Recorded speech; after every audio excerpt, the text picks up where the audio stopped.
In a world where moose and squirrels live together in dysfunctional harmony, one man, well, two men come together to bring you the most useless shit you never knew you needed to know. Welcome to the Moose and Squirrel Show.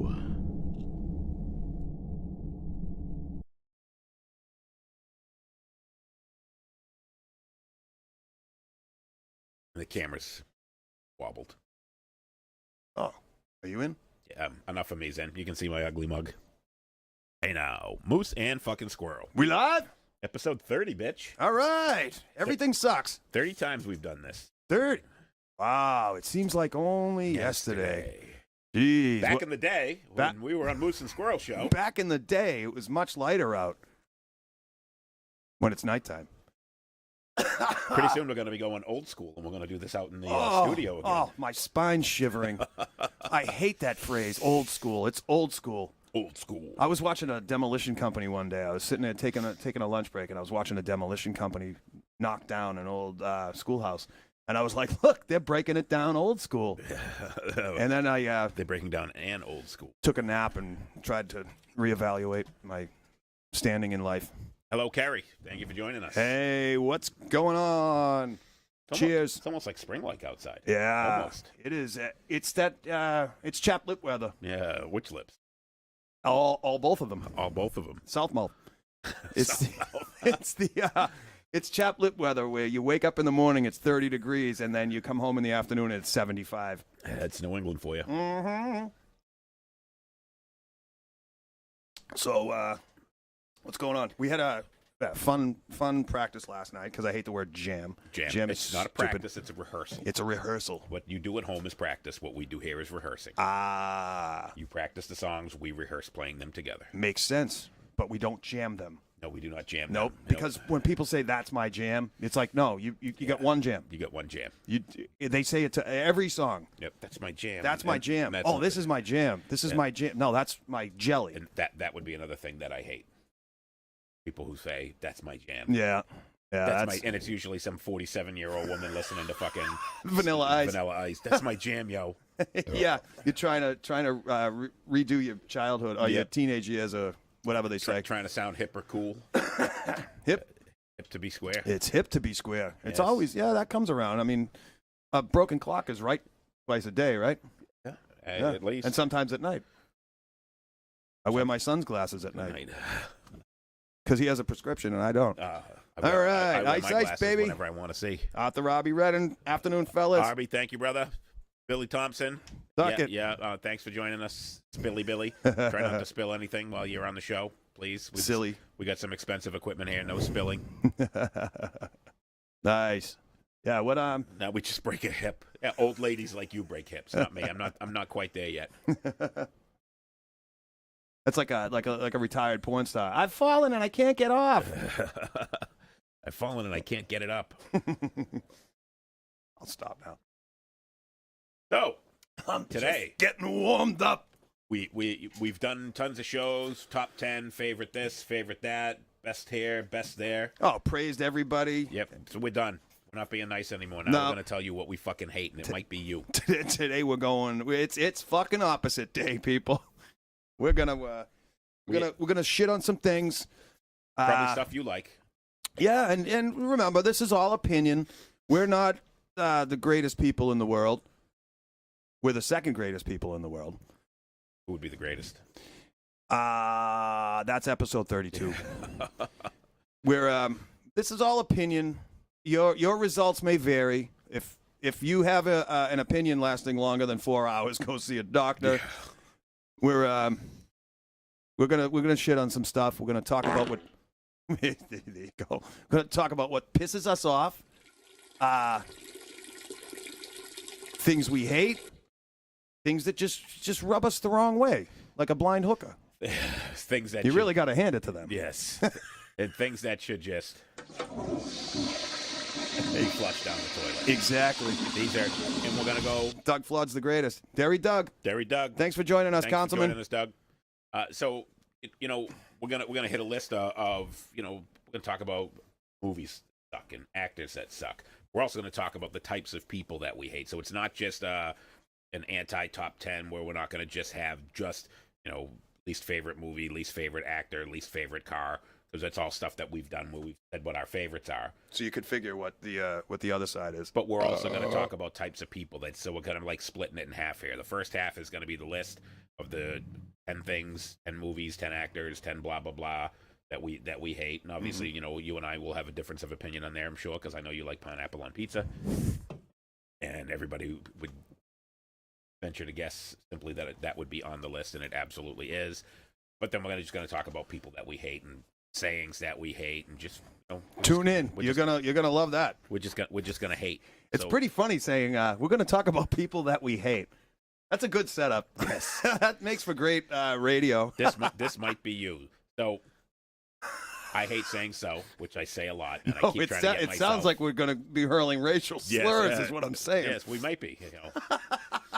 Who knows where this is going to head? What direction we're going to take? No, we're not driving right now. My least favorite actor, Kevin Costner. This guy, he is the antithesis of William Shatner. Shatner's the guy that overacts every fucking scene. Yeah. Kevin Costner's the same guy in every movie, and every movie that he makes is terrible. One exception, Dances with Wolves was actually a pretty good movie, but it was good despite him, not because of him. Okay. It had nothing to do with him. I can't name a single Kevin Costner movie that I have ever seen more than once except for Dances with Wolves, and he is just fucking absolutely terrible. Just a god-awful actor. He obviously knows the answer to who do you have to blow to get a fucking acting job in Hollywood, because he is just fucking awful. Well, that's why he's good in a Western themed thing, because of his range. No, that was not supposed to be a pun. Ba-dum-bum. That just popped right out of my friggin' brain. He has that. That's why they put him in. Or I'm guessing that's why they put him in that new series Yellowstone on whatever the fuck streaming network it is, because he has that range of saying. Just terrible. It bores the shit out of me. You know who else was the same character in every movie, even though he played different characters and had some kind of range? Bill Paxton. Bill Paxton. He was the same guy in every movie, even if he wasn't. Yes, he was. But Bill Paxton was in good movies. Well, that's the thing. That's he the played difference. good, and he played good characters. Yeah, he was in Terminator for about 2 seconds before he got killed by Arnold. The very beginning, he was one of the 3 punk guys. Bill Paxton was in that. He was in Predator 2 with Danny Glover, which was a terrible movie. He was in Twister, which was watchable, but it was. Helen Hunt in the Twister blew her forehead away. Yeah. I mean her hairline. Oh no, that was nature that did that. Rich LeBlanc golf movie he was in, I was told, was okay. Is there an okay golf movie other than Caddyshack? Tin Cup. Tin Cup. Is it Tin Cup? That's what Carrie says. Tin Cup. I've There you never go. seen Tin Cup, but for I me, haven't either. There's 2 golf movies. You know why? Caddyshack, greatest golf movie of all Oh, time, and Happy Gilmore, second greatest golf movie of all time. That's Yeah, it. I don't do golf. Imagine a guy named John Daly doesn't fucking play golf. I've never swung a golf club at a ball. I've swung golf clubs before in anger. Yes, but just not at a ball. But But- enough about me. Costner is a much better actor now. I like him in Yellowstone. Yeah, Karina, I haven't watched any Yellowstone. It's a Everybody good keeps saying show. it's good. Is that a Western? It's modern, It's modern. but he owns a ranch in Montana. He's a big. So he's a Brokeback cowboy then. Like a modern cowboy. He's the guy. No, he's the guy who gets shit done. He's the money. He owns everything. He owns the fucking. It's like if the mafia lived on the plains. Basically, he's the guy everyone's. Chris Leonard, Caddyshack rules. I agree with you 100%. Chris Caddyshack, Leonard, nice to absolutely see you, pal. fantastic. All right, so Yellowstone. Yeah, I don't know. I've never seen it, so I'll have to take your word for it that he's better now. But after 40 years and 100 movies, you would hope that he eventually gets it right. They put him in the right thing. They would put him in something. They found a vehicle for him. Yes, they found that niche where he could say, "Your sucky acting worked perfectly in this role." Great. Terrible. Can't stand him. Fucking hate him. My least favorite actor is Tom Cruise. And there's probably 1,000 reasons why. I can see why you don't like Tom Cruise, but the difference with Tom Cruise is he's actually been in some good movies, some enjoyable and some watchable movies. Jack Reacher, the 2 Jack Reacher movies. That sounds like gay porn. I thought that'd be Dick Reacher. Hyman Reacher. No, Jack is perfect. Yeah. Jack Reacher. It Jack sounds like Reacher. Jack Reacher around. That's what. Yeah, exactly. The 2 Jack Reacher movies were really good. Risky. Come on, you gotta like Risky Business. Yeah, it was all right. It's a movie about a guy who pimps out a bunch of broads and makes money and then gets robbed. What's not to like about that? Yeah, he's a smug prick. He was good in The Outsiders, and you know why? Because he had one line, 2 at most. Ain't nobody gonna call the fuzz in this neighborhood. They know better. Jack Reach-Arounder. All right. Yeah. Yellowstone, isn't that some idiots licking Ireland, but the Irish piss on? Yes, that's the Blarney Stone. That's the Blarney Stone. But it's pretty much a Yellowstone at this point. I get it now. Chris Leonard, what about Depp? I think Johnny Depp's great. The only movie that I've ever seen that Johnny Depp was in that was any good was Donnie Brasco. All right. I thought that was absolutely fantastic, but I will give you that. I think he's a terrible actor as well. Not as bad as Kevin Costner, but I agree with you. I think Johnny Depp is terrible. All those fucking stupid butt pirate movies that he made. I think Blow was good. I'd never seen it. It sounds like gay porn. Yes, it does. But no, it's a great the story of Boston George, the drug dealer. Also, his greatest role right now, currently going on as we speak at this moment, is his fucking trial against his ex-girlfriend Amber Heard there. Is how he was a bitch? No. That's no surprise. No, he's fucking handling it great. If you see some of the clips of it, it's fucking hilarious. Sean Smith agrees on me with Donnie Brasco. Great fucking movie. Richard Blank, I watch cartoons. Most assholes in movies became unwatchable after the invention of CGI. You know what? I will absolutely give you that. I watch tons of cartoons. Oh, But I watch all the old school cartoons. Yeah. Back in the day cartoons? Back in the day, absolutely. Give me some Bugs Bunny, some Wile E. Coyote all day, every day. I will watch any Looney Tunes ever. Totally. No problem whatsoever. Back in the old school. Sean Smith, Blow was good as well. Chris Leonard, Brasco, yep, absolutely. Totally. Blow is okay until you're in your 30s and you have kids. Hey, we're talking about the movie. You're right, because if you look at it from a different perspective and you see what his relationship with his daughter, it's a fucking sad movie. It actually, maybe it was the cocaine, but it made me cry at the end. I was very sad. Everybody dies. Bugs Bunny rules, absolutely. Oh, totally. Daffy Duck. How do you get better than duck season? Wabbit season. Duck season. Fire. Can't go wrong there. Worst singer ever. Mark fucking Slaughter. Thought you were going to say me. No. All right, I escaped that one. Nope. Round 2 might be worse. Mark Slaughter. I remember when Slaughter come out in the late 80s, and the first time I heard his voice, it was like well, he nails. sang for the Vinnie Vincent Invasion before that, and the boys are going to rock, and they didn't. No, and it was like nails on a chalkboard. I have no fucking idea how this guy ever got signed to any kind of record contract. I mean, he's pretty. I'll give him that. I'd fuck him. Yeah. Just absolutely nails on a chalkboard. Can't stand this guy's voice. Don't know how anyone ever fucking spent. Eric Testa, Mark Slaughter sucks. Absolutely 100%. Just one of those bands that his voice made it so unlistenable. The music wasn't any worse than any other 80s glam hair metal crap that they were churning out at the time. But just listening to his fucking voice, that song, Fly to the Angels, oh my God. Supposed to be a tribute. It made me want to be dead. I would rather listen to 1877 Cars for Kids than fucking than anything by fucking Slaughter. It just terrible. Yeah, he put a lot of mall ear piercing kiosks out of business because he could do it from fucking 4,000 miles away just by being on the radio. I got my ears pierced 3 times by listening to him. And there's a lot of guys that are terrible singers.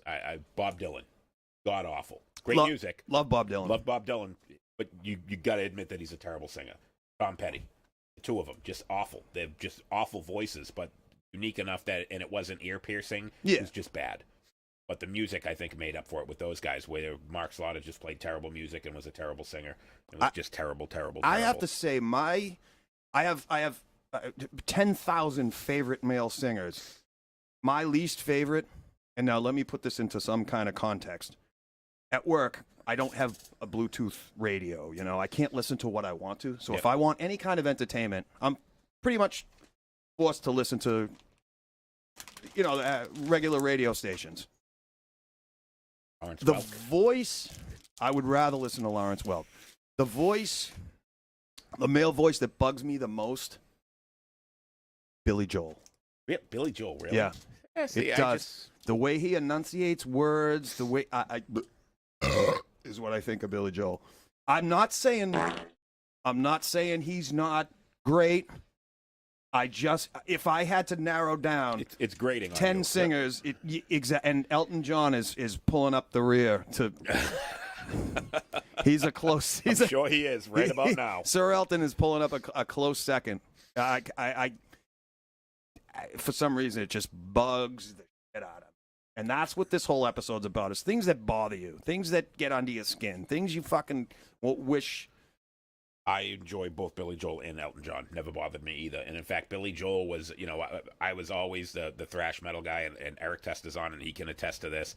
Though I was a huge closeted Billy Joel fan. Elton in the rear. Elton in the rear. I was a huge closeted Billy Joel fan, and very few people. My sister knew, Eric Testa knew, and that was pretty much it. None of my other friends knew that I listened to Billy Joel or Elton John. And I had that Billy Joel's Greatest Hits CD when I used to steal the music from Columbia House, and you'd get the 10 records for a penny. Oh yeah.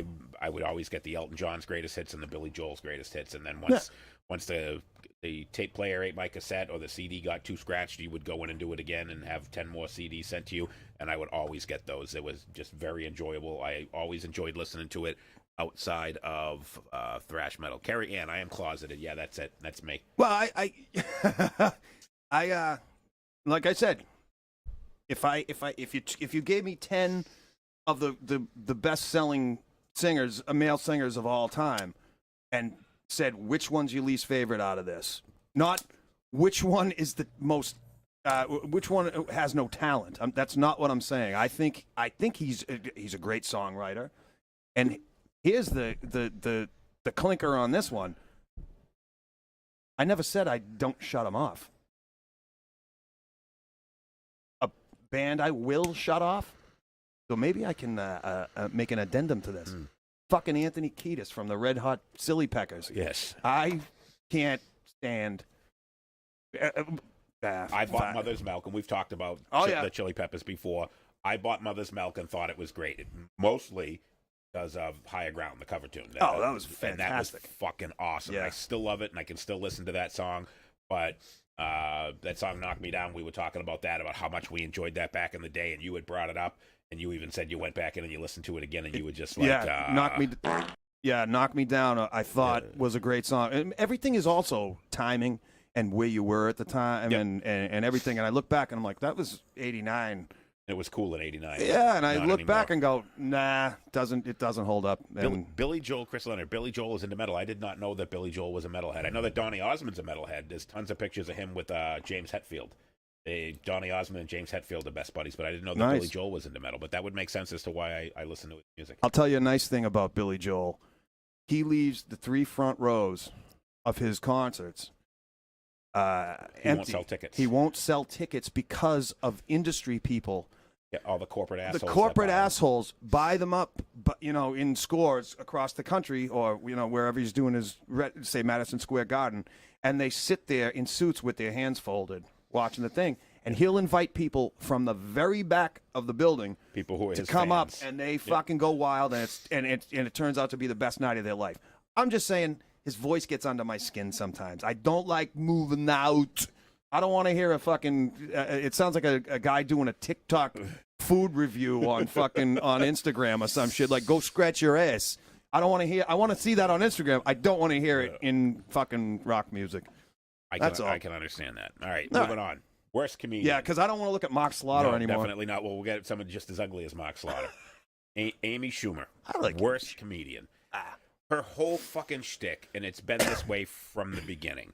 Her whole fucking shtick, and I'm very much one for self-deprecating humor. I make fun of myself all the time. And if you run out of things, I'll stop. You're an easy target for yourself, right? So it's easy to make fun of yourself, and she does that a lot, and that's fine. But her whole fucking shtick is all she talks about is that she's a fat slut. We can obviously see that. You don't need to tell us. Thank you. The water is wet. The sun is orange.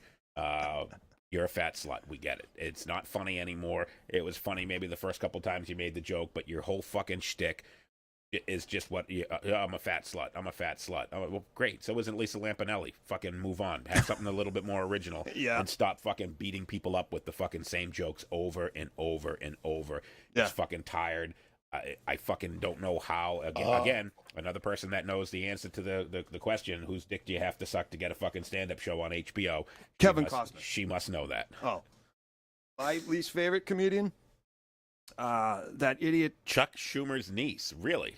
Oh, I did not know that. Not a surprise. That would explain how she gets it. Look up Attila by Billy Joel. I'm gonna have to check that out, Chris. Attila. I don't mind Amy Schumer. Because she's a fat slut. Yeah. Nice jugs. I don't mind her.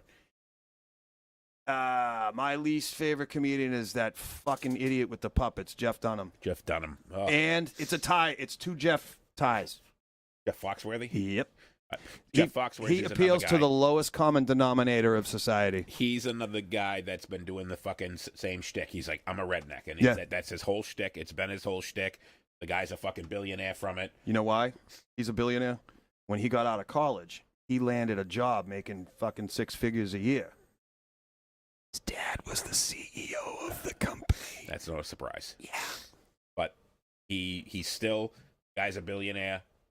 You're right. He makes the same jokes over and over again, just different redneck jokes. And there was one recently that backfired on him because he got it from some kind of Facebook meme or something, and he got it wrong, and people are like fucking dragging him all over Twitter, which I think is overrated too. Twitter, I'm on it, but I don't use it. The reason why I won't go and say that I hate him, when he first did that shtick, you might be a redneck, it was funny. It was funny. And it was absolutely fucking hysterical. Bought and Grandma got run over by a reindeer in 1983. Yep. So that was funny at the time, but you look back and go, this doesn't hold up. But he beats the same jokes up over and over again. Yeah. And you get the really good comedians, like a guy like Bill Burr or a guy like George Carlin, or those guys, where every show they come out and it's you still rehash some of the same jokes, because it's like it's like Metallica still plays songs off of Kill 'Em All. So you still got to work in some of the old stuff that people think is funny, but you got to have new material. You got to do the new. And if you're just doing fucking copy paste and fucking moving the shell games around, got to do the new. And that's what Jeff Foxworthy does, And these guys, but you got to think about it. The guys that go to see him, you said, it's the lowest common denominator guys. You got to give him credit for getting those people out of the house they and go, off welfare. They go out and they wear their best Who Farted T-shirt and fill up the gas in the El Camino. And the fucking with stupid. Yeah, and they spend the money that they could be spending on methamphetamine to go see Jeff Foxworthy. That's true. How can you fucking not love a guy that can get people to come out and do that? And it's pretty funny because when he does those, I almost said Def Comedy Jam, Def Country Music Tour, whatever the fuck it is, with the rednecks and the stupid cable guy, whatever the fuck, they put Ron White on there, the cigar smoking, whiskey drinking fucking, and that guy is so outclasses those. It's hard to believe he's even on the same bill with those fucking idiots. He's so much funnier. He is just amazing, and he can build a story, build tension, and he keeps it fresh. Yeah, and he doesn't belong on those. You might be a redneck tours or whatever the fuck they call it. And I think he's on there because he's another Southern boy, and they just say, hey, you got that redneck accent, we'll put you on the show, and and Larry the Cable Guy, just another. He's basically just he is a character. He is like the redneck Jesus. Yeah, is just like he's the biggest redneck of all the rednecks. And it's a completely made up. If you've ever seen an interview with him, persona when he's not dressed like that, and he's like a regular guy. I respect him for that, because if you can build a life off a fucking alter ego character, do it. And that's exactly what Larry the Cable Guy is. When you see him not being Larry the Cable Guy, he's just like a regular guy, regular talk. He doesn't dress like a redneck, doesn't act like it. No, and he's just a regular Joe, but he completely built that character. Yeah, and does that. But getting back to Jeff Dunham.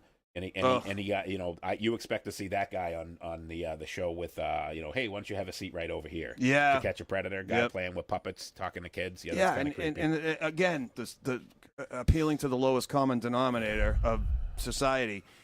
Right after, what was it? Yeah, tater Chris salad, Leonard- exactly. No, Chris Leonard. If Schumer and Larry the Cable Guy had a kid, it must be a fat redneck whore. I'll drink to that. If they had a kid, that would probably try and sleep with itself.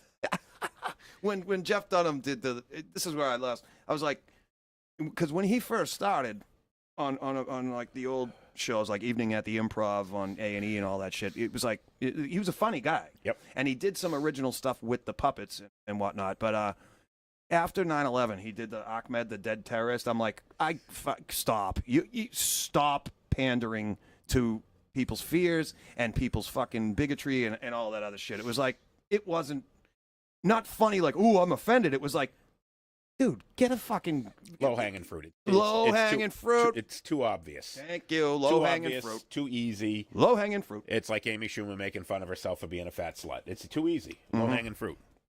There you go. See? We told you this. Some of this stuff might piss you off. Worst car I ever owned. Not worst car ever. The worst car I ever owned. Because I can't say what the worst car ever is because I probably never owned it. So I'm going to tell you what the worst car is that I ever owned. Fox body. That is a 1983 Ford T-Bird. Not a Granada. That was many years ago. Yep, that's not a Granada. Oh, That is a T-Bird. underneath it is. So that is a Ford Granada. It's also a Lincoln Mark 7. It's also a Mercury Cougar. It's a whole bunch of It's a different Mustang underneath. It's a Ford Fairmont. It's They LTD. yeah, A lot of things. They basically took the Ford Granada and they stripped off all the Granada spots on it and they fucking slapped on. Mine was an 80. Sorry, Eric. 1980. It was still a shitbox. Yeah. Looked just like this. So it Fox was an 80. body. Thank you. But it was blue with bright red interior. Why did Blue Ford? with bright red interior. My brother had a Ford Escort with that bright red interior. What drugs were they on? Now, Yeah. Dodge, Plymouth, Chrysler Mopar was on drugs in the 60s and made some of the fastest machines to ever come out of Detroit. Drugs are good. Red interior on a blue car or a white car made by Lincoln Mercury Ford in the 80s, drugs are bad. Yes. Don't get it. When I had this car, I got it off my uncle. He gave me the car. He said, hey, he knew I needed a car. He said, I bought your aunt a brand new car. Uncle Paul, thank you very much. He gave me the car. He said, it needs a new torque converter. So he said, I got a guy that'll put the torque converter in. It's going to cost you $400, but the car's free. Tester says heater core. Yes, I'm telling that story now. Oh! I'm leading up to it. So I got the car and I had it for about 2 months, and all of a sudden, no heat in the car. So Eric Testa, a good friend of mine, knows his way around a car, swing a wrench, and he goes, heater core, take us half an hour max to replace the heater core in there. I'm like, okay. We pop the hood, we start disconnecting everything, and normally you could get them through the firewall. There was a little box in the firewall. You'd open it up, you could get it. No box in the firewall. So we're looking at it. He's like, all right, so I'm going to have to take the passenger seat. There's this little hump that comes down, and the heater core is in there. So we're like, all right, so we're going to have to just drop that box, and we'll be able to get the heater core. Drop the box down, looking up in, can't see the heater core. Because Amy Schumer, the fat This slut, was fat in the slut way? was in the way, It yes. was the 80s. She was trying to make her bones. So we couldn't get the box wouldn't come out over the transmission hump in the front. You couldn't pull it out of the way, so you just had to push it down. So we're looking and we're going, how the fuck are we going to get? We had to completely dismantle the entire dash on the car and lift the dash up about 6 inches, and then I had to push and hold the box down while he's in there. Couldn't see, could just reach up and feel it. Yeah. The heater core job that we thought was going to take us a half an hour took us 8 hours, and then we stopped, and then we went out the next day. We got the heater core in, but then we said, we're not putting the dash back in, we're not putting the box back in, we're not doing any of that other shit, and it took us another 4 hours the next day, so it took us 12 hours to place the heater core in that fucking absolute fucking train wreck piece of shit. Wow. That is Doug Flood. Plymouth Horizon was the worst car I ever owned, but had the best bucket seats ever. nice. My mom had I want to say it was an 80 Plymouth Horizon. It was a little Dodge Omni, same yeah, thing. Basically, and it was a turd, but Chrysler's Chevette. this T-Bird had the worst brakes on any car that I ever drove. Stop. No, it didn't. That was the problem. When you were driving and you hit the brakes, every time you white knuckled that steering wheel because pads were fine. I replaced because at first we thought the brakes were so bad on it. We said, either the The master cylinder was gone, all the power booster were gone. Yeah. We put on a brand new power booster. We put on a brand new master cylinder. The brakes were just that bad on the car. They just weren't designed for the weight of the vehicle. And if you were doing 50 and you had to stop quick, you white-knuckled and you were just praying that the car was going to fucking stop. Praying that the steering wheel acts as the second emergency brake. Yeah. Remember when you dented your own Cadillac SUV and wrote a heated post about it? I messaged you and said, you did it. Yes.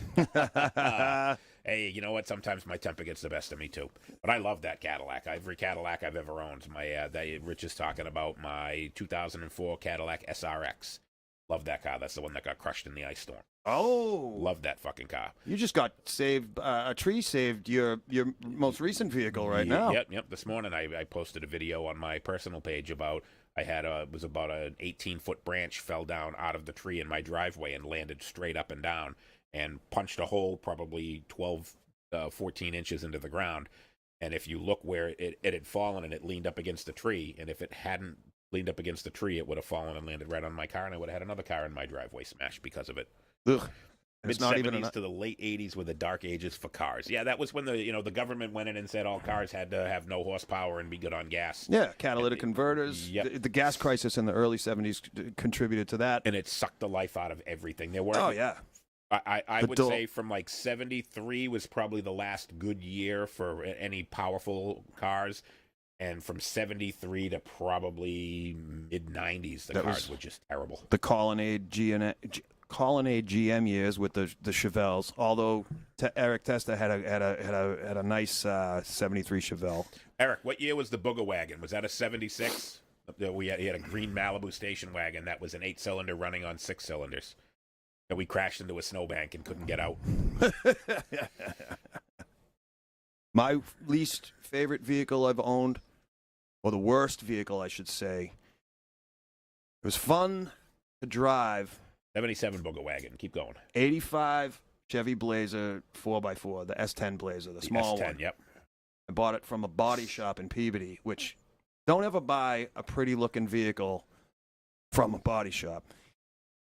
This thing went through, thank God I knew a mechanic from my work that did repairs out of his home garage. 3 engines and 2 transmissions.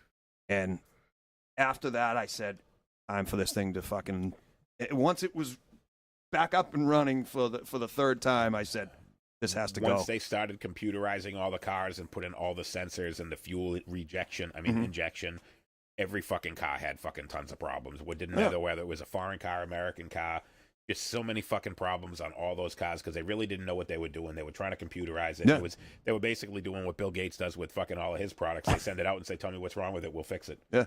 I had an 86 Camaro. The mass airflow sensor went, and it would not go over 20 miles an hour, no matter how much you stepped on the gas. And I just put that thing up on blocks, took my brand new tires off it, and junked it pretty much. Fuck. Tired? Yep, 77 Malibu wagon. Oh! We drove that thing in Lynn, just if you're coming up Linfield Street in Lynn, there was the Tai Hong's restaurant, the Chinese food place, and right after that there was a gas station. Yeah. And the plow truck drivers would put this massive snowbank from all the snow that they would plow right outside of the gas station. Okay. And Eric was living in a house right on Sluice Pond, right behind it. All right. And we were driving home one day, and we were driving up, and I said, oh, we ought to just ram that snowbank. Fun. And Eric laughs, and then he goes down, and he doesn't pull in his driveway, and he bangs a U-turn, and then we go all the way back down to Wyoming Square. I'm like, you're going to do it. And he's like, put your fucking seatbelt on. We were doing probably 40 miles an hour and fucking buried into that snowbank. Oh. And we center punched the snowbank, and we went all the way up to the fucking windshield, stuck in the snowbank. And then we're sitting there, couldn't get it out. Thankfully, his brother-in-law was at the house, and he went and got his truck, and we pulled it out of the snowbank before the cops come up. Yep, that was fun times with the Booger Wagon, all 6 cylinders of an 8-cylinder. I did that if it even was running on 6 at that point. I did that in the Stewart's Heartland parking lot. I was 15 years old, and the girl I was seeing at the time was 18, and she had a car. Remember Randy? Randy lay there like a slug. Eric remembers Randy, don't you, Eric? I slammed her Malibu into. You slammed her in the Malibu? No. Fifth. She was letting me drive her car. That's not code. I'm driving.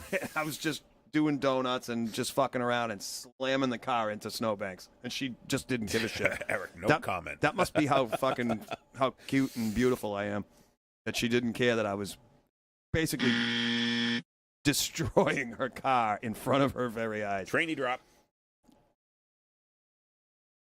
Yeah, give me some carb cleaner, a timing light, and some basic tools, and I will show you a car that will just keep going.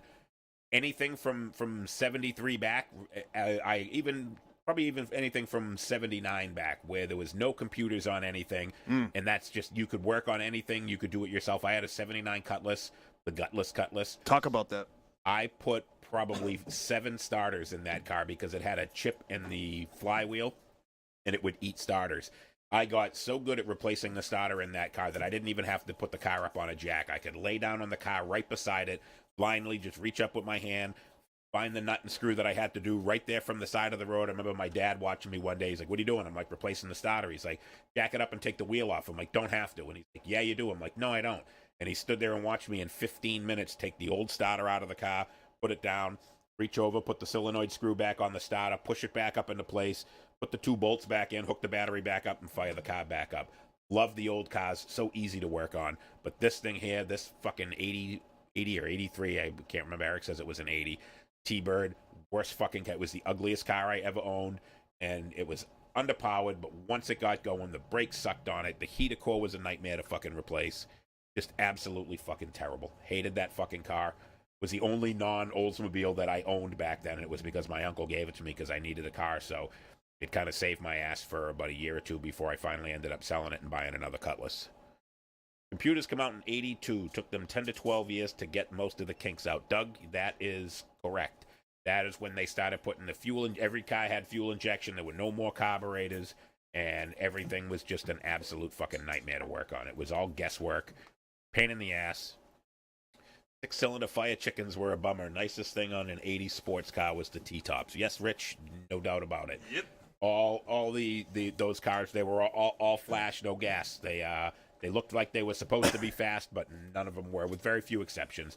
You know, the Mustang GT 5.0s were fast. The IROCs with the 8 cylinders were fast, but not fast like the 70s cars. They're just nothing compared until, you know, early 2000s when they started putting horsepower back in cars. Right, they took the testicles out of the 80, 81, and 82 Corvettes, especially in California, who had strict emissions before anybody did, and they were, I think they were rated at like 106. The 305, 350 was rated at like 160 horsepower or some shit like that. Embarrassing. Yeah, still fun to look at though.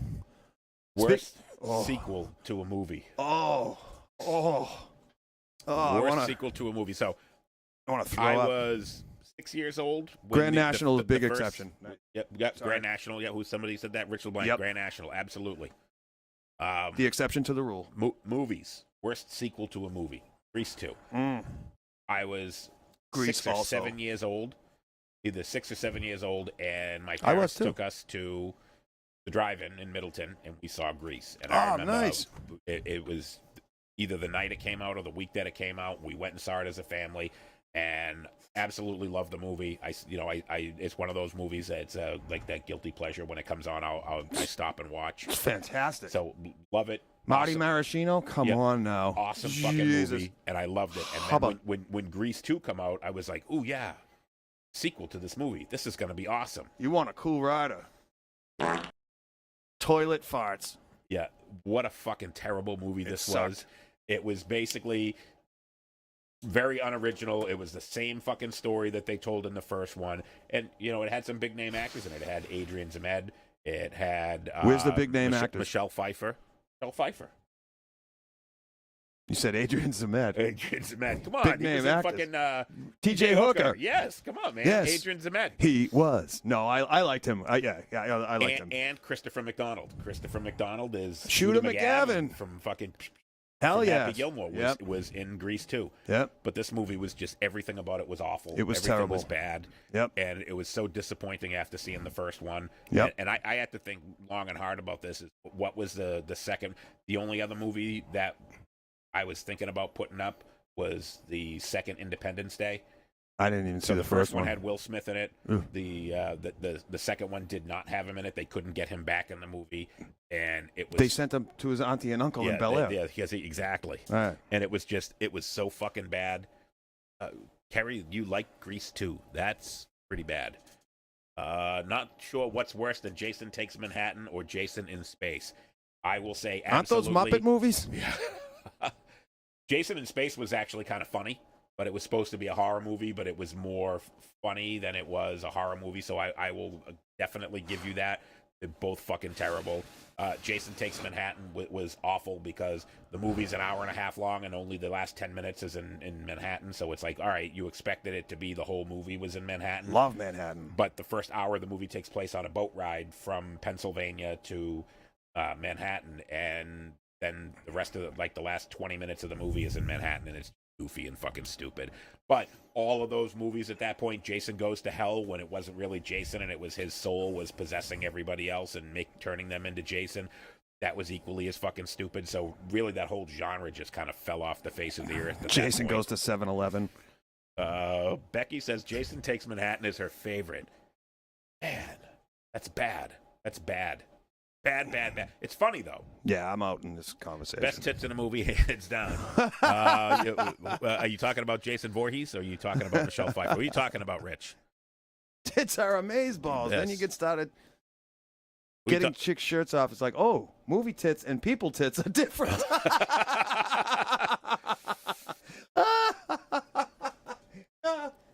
Holy shit, that's great.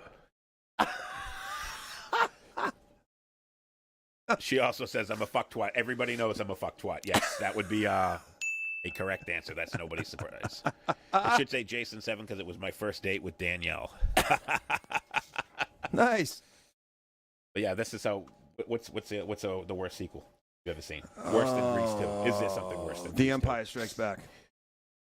I actually like The Empire Strikes Back, but Return of the Jedi was Muppets in space, and I didn't like it. I was like, I only said that to piss people off. Jim Henson is doing Star Wars movies now. What's up with all the fucking Muppets? Where's Kermit? Yeah. I liked when they had Sonny Bono on that bike and he drove into a tree. You know the land speeder fucking things that they were flying through, Yeah. and they did a. I fucked that up. I was supposed to say he Sonny Bono'd into a fucking tree in the woods. I'm like, Sonny Bono drove it into a tree. Sonny Bono wasn't in Return of the Return Jedi. of the Jesuits. Muppets in space. Yeah. No, I saw Empire Strikes Back in the Wellington Drive-In in my parents' 78 Malibu, which ties this whole big thing together, and I fell asleep. And I've been falling asleep at movies in the theater ever since. You put me in a dark room with loud music and a huge screen and some popcorn and a Coke, I go to sleep. Bob says The Conjuring 2. I didn't see 2. I saw 1 and didn't like it, so I didn't watch 2. So I will have to take your word on that it's bad, but I never saw Loser. All right, Jeremy, you gotta give us a little bit more than just Loser. Calling me a loser. Probably because you don't like fucking The Empire Strikes Back. Right. No, I didn't. I just. You don't like The Empire Strikes Back because it's got a black guy in it. That's why you didn't like no, it. that's not it. I love Lando. All Landos matter. Jaws 4. Yeah, yes. Yeah. Was that. No, 3 was 3D. Jaws was 3. Jaws 4 was when his wife went back. It was when she was taking revenge. Yeah. That was terrible. Yeah, that was pretty bad. And it was way far away from the actual. You know, the spirit of the zeitgeist of the Jaws series. Because Jaws 3 in 3D was like, what, 82 or something like that? Yep. And that's far enough away, but it was still enough excitement and hype around it. Jaws 4, was that Dennis Quaid that was in that one? Was it Dennis Quaid in Jaws 4? I'm not sure. No, Quaid was in 3. It was in the 3D one. Was Dennis Quaid. But somebody was, and it was just like, all right, you know, you lost me. Like, it's over, Johnny. Scream fell off pretty bad, too, especially after the second one. I just recently watched the new Scream, and the only thing that was good about it is they killed off most of the main characters, so hopefully they won't be doing another one. But I liked the first Scream. Second Scream was okay. The third one, it was kind of like, all right, this is getting a little bit old because you're just rehashing the same story. The fourth one, I don't know that I got all the way through it, and the one that they just released on Netflix was bad. was very bad. Was there a Schindler's List Part 2? I don't think so. Oh, okay. Wait a minute, wasn't that Schindler's Fist? Oh, yes, that was in. Yeah, that was right. I saw that right after New Wave Hookers 5. Yeah, with Tracy Lords.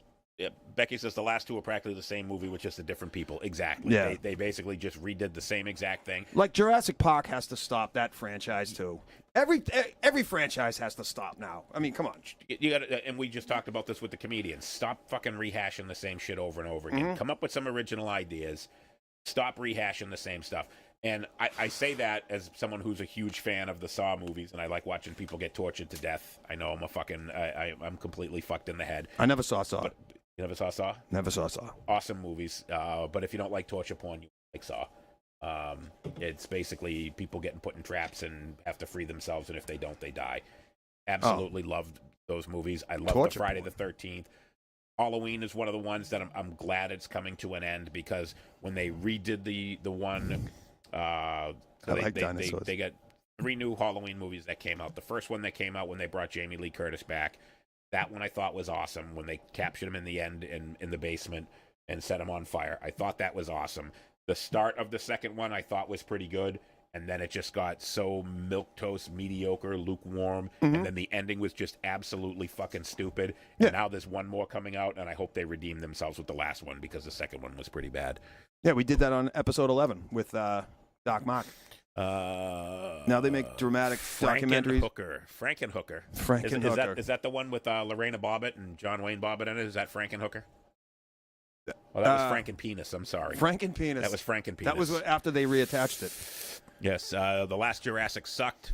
Bob Latender likes dinosaurs. Saw 4 is my favorite. I liked all the Saw movies, but they started getting to the point where it was just like, okay, how many more twists can you put in it? You're starting to be like an M. Night Shyamalan movie where you're just putting obvious twists in just to have a twist, and it's kind of stupid. Cocktail with Tom Cruise, that had a twist. Yeah, but boom. Yeah, so Grease 2 sucked.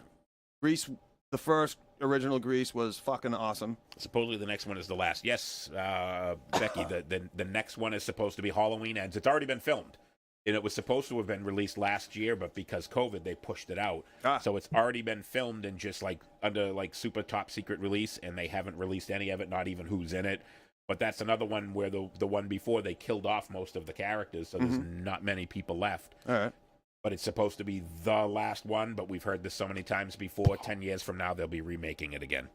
Yeah, they've run out of ideas. You're right. No, it's a scientist who makes crack so good, hooked heads explode, and makes new ones like Frankenstein. It's so bad, it's good. No, that was the plot of Kiss Meets the Phantom of the Park.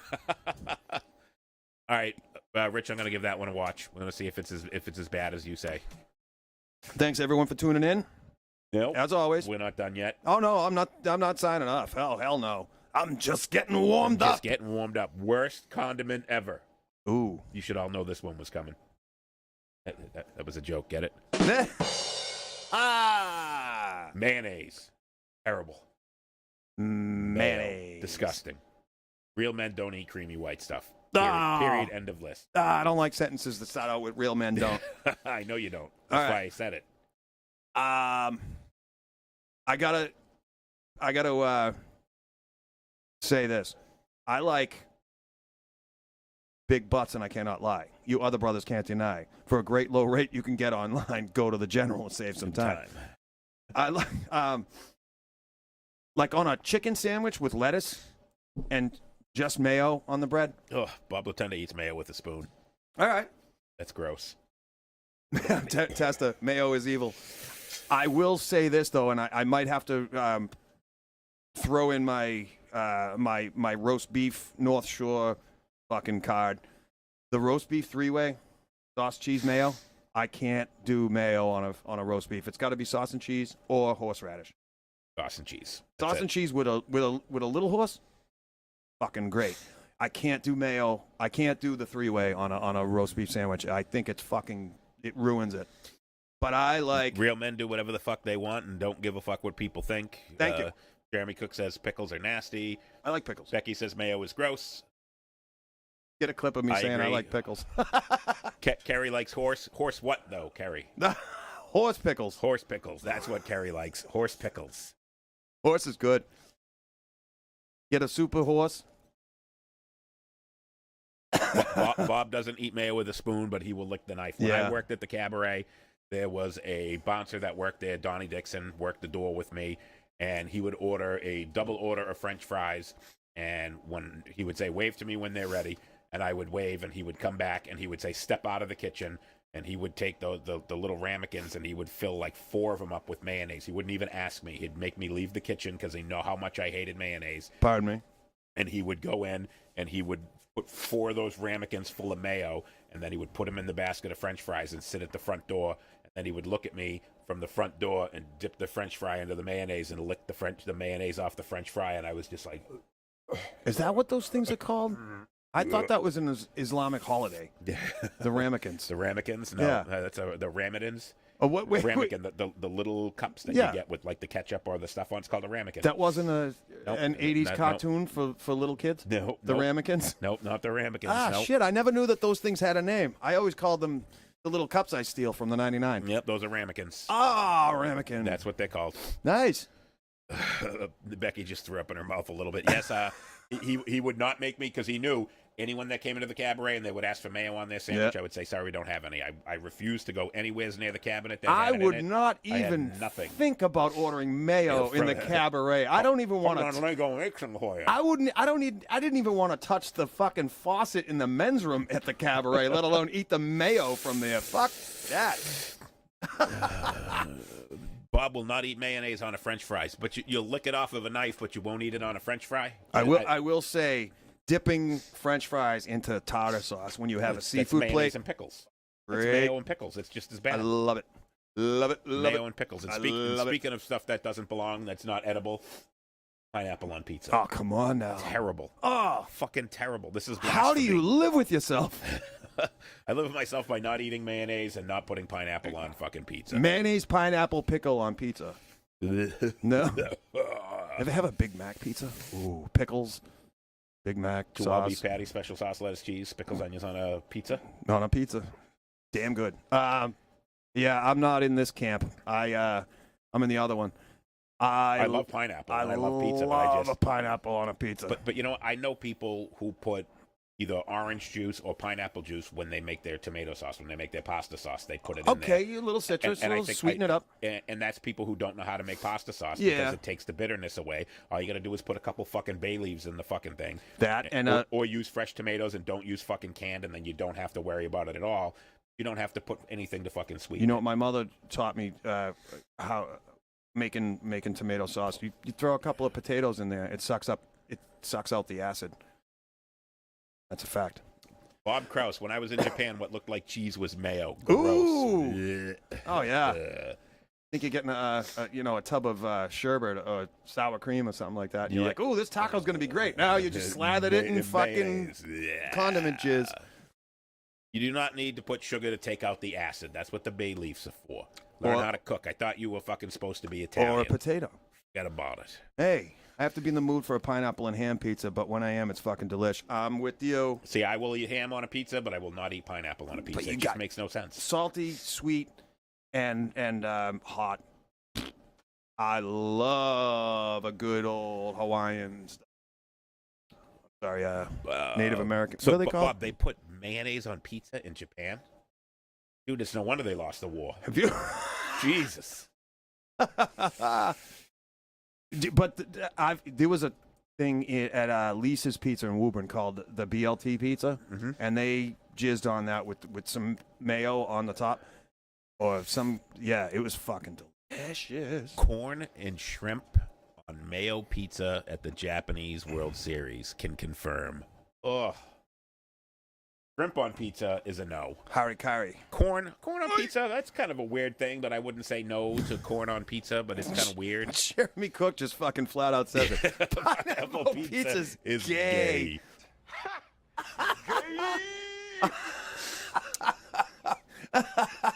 Why did it marry the same pineapple pizza? Same-sex pineapple pizza.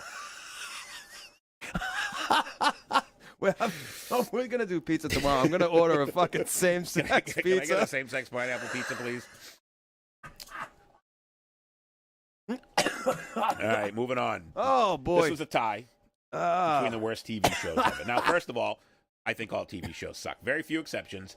I think all TV shows suck. Law and Order and Adam 12 and Emergency are the exceptions. Anything to that the was rule. made in prior to 1980 is an exception because that was when TV was a little more edgy and Hill stuff Street you couldn't Blues. get away with that you can't do now. But Yeah, this fucking show, Friends, was so fucking terrible. and pretentious. I just fucking hated it. And the ironic thing about it was 99% of the people who watched the show didn't have any friends.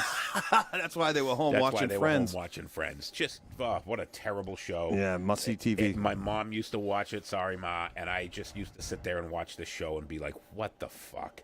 This is just." It's one of those shows that as soon as somebody walked in and you get the,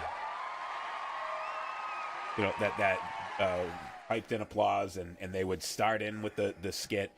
Not even 30 seconds in, you could fucking pause it and tell what the joke was. Of course. You could see the joke coming a mile away. Yeah. And it wasn't funny. It was just so obvious what the jokes were going to be. And that rolls me right into the one that I say is the tie with it, and that's fucking Seinfeld.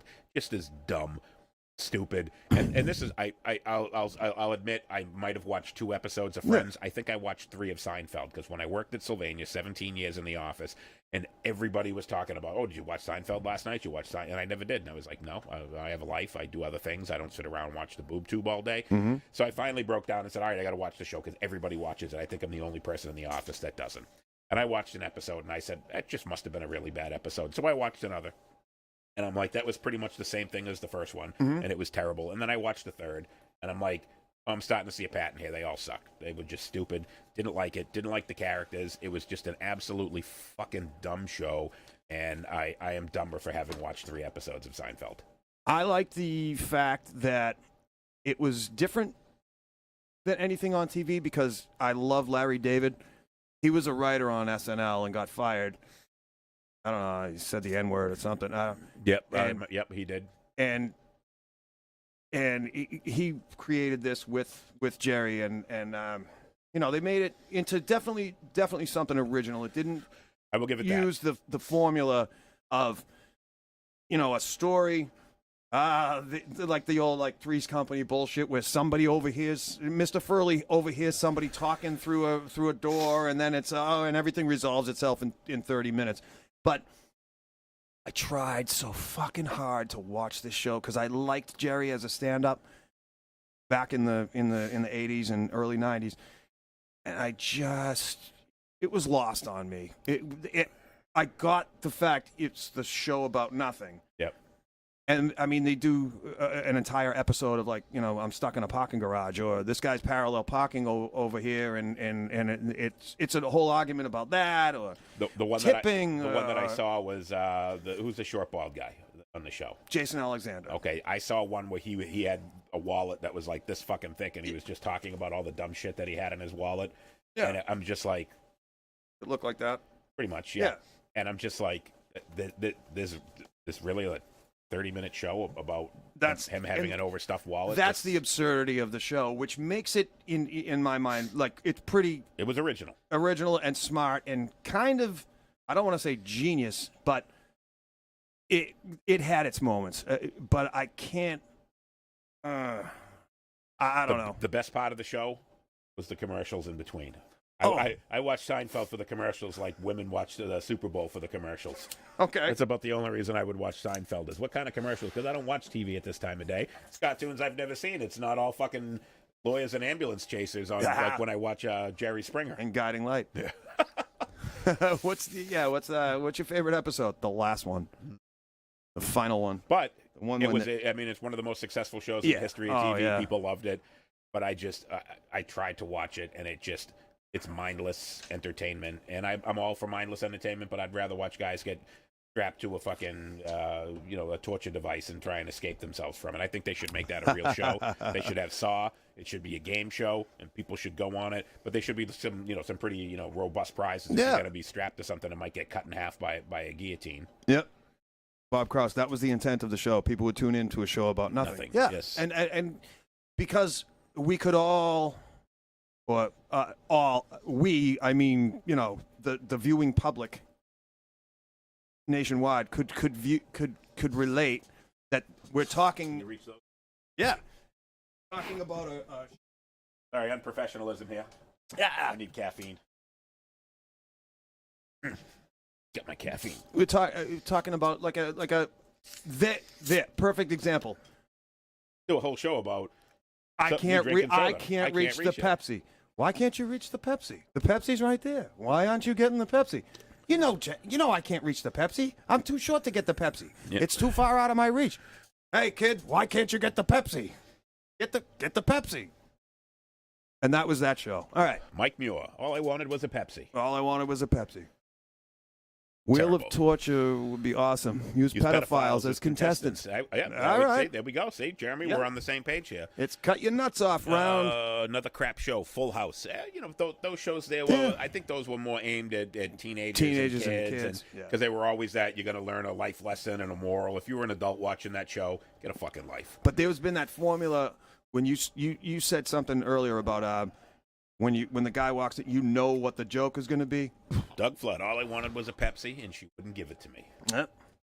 Little ST. The formula, not the formula. What you said about walking on the on set, and you get the canned. That's what happened every time Charlie Sheen came through the front door on 2.5 Men, or the two broke whores on Whitney Cummings' show. They That had girl have a great mouth. two What, the broke brunette? girls, Oof. and you know what show it just outlived. It was what's that phrase? It was funny once. Yep. Stop doing it. The Big Bang Theory. Stupid. I'm Another not. one that I've seen. I'm not a 2 or fan. 3 episodes. That same thing. I saw 2 or 3 episodes, and I said, "All right, there's funny moments, but all TV is like you that." were just paid a compliment by the Latendras there. Pay attention. You do a good Jerry Seinfeld. Why, thank you. I really appreciate that. Why is this guy doing a Seinfeld impersonation? What is this point? It's still not funny. Of course not. Even when you do it. Ah.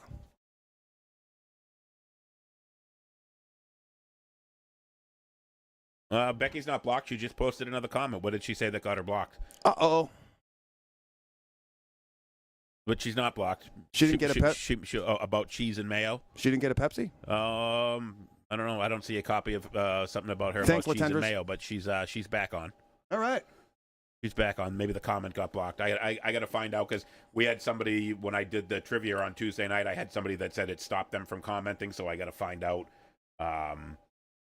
if there's something that I can do to prevent people from getting stopped. I know sometimes it says you've commented too many times, but if I'm doing trivia, obviously people need to be able to give their answers. Maybe You sent me a screenshot. All right, I will check it out. maybe Jerry Seinfeld, his people sued us for doing this live, and Oh, fuck Jerry Seinfeld. Nope, screenshot coming to me. All right, I appreciate that. We'll see what I can do to get that corrected. we will rectify this situation. So The Moose and Squirrel Show two is really here quick for ones. you. Something I wanted to rant about. You don't travel, so you don't have this thing. Mhm. The worst airport, Philadelphia International Airport. I've never taken a trip connecting through Philly that I didn't have a delayed flight or a canceled flight. Oh. The airport is still like everything in it's like circa 1983. It's always under construction. It's just an absolutely terrible airport. Great hockey team in Philly. Airport sucks. And the worst airline ever is fucking Spirit Airlines. Fucking terrible.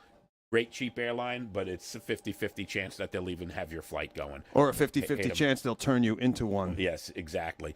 Terrible airline. They lost my luggage. Never got it back. Never got reimbursed for it. Fucking terrible airline. I'm not going to spend a whole lot of time ranting on that, but I just wanted to bitch about the Philadelphia Airport and Spirit Airlines. They both So- suck. Fuck Philadelphia. If everything you need to know is tied up in after the Moose and Squirrel Show, go Google if you haven't already seen it. Boston comedian Bill Burr's 12-minute rant on Philly, Yes. and it made his career. Absolutely made his career. It was a comedy show in Philly, and every comedian that got on before him, they booed relentlessly, nonstop. It was because Dom Irera, who has been around, I think he's in his 80s now. He got booed, and the guy was legendary in the comedy world.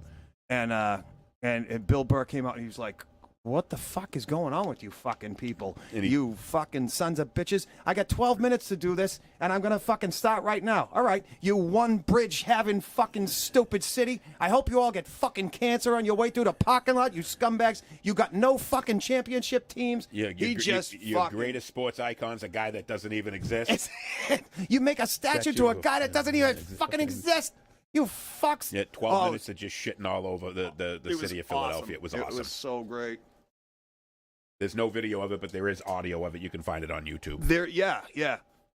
The video. Somebody recorded it on video, but they're just moving around the camera. Bugs the size of birds in that place. Philly Airport. Yeah, Detroit Airport sucks.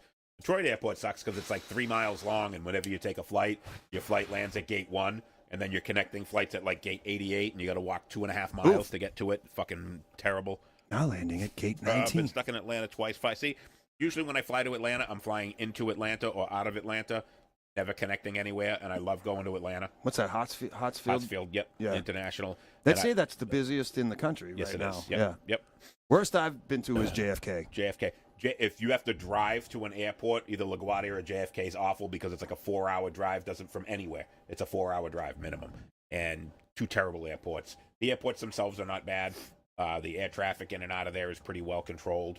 But if you have to drive there, if you have to take a taxi there, Kennedy Steve. you're better off walking.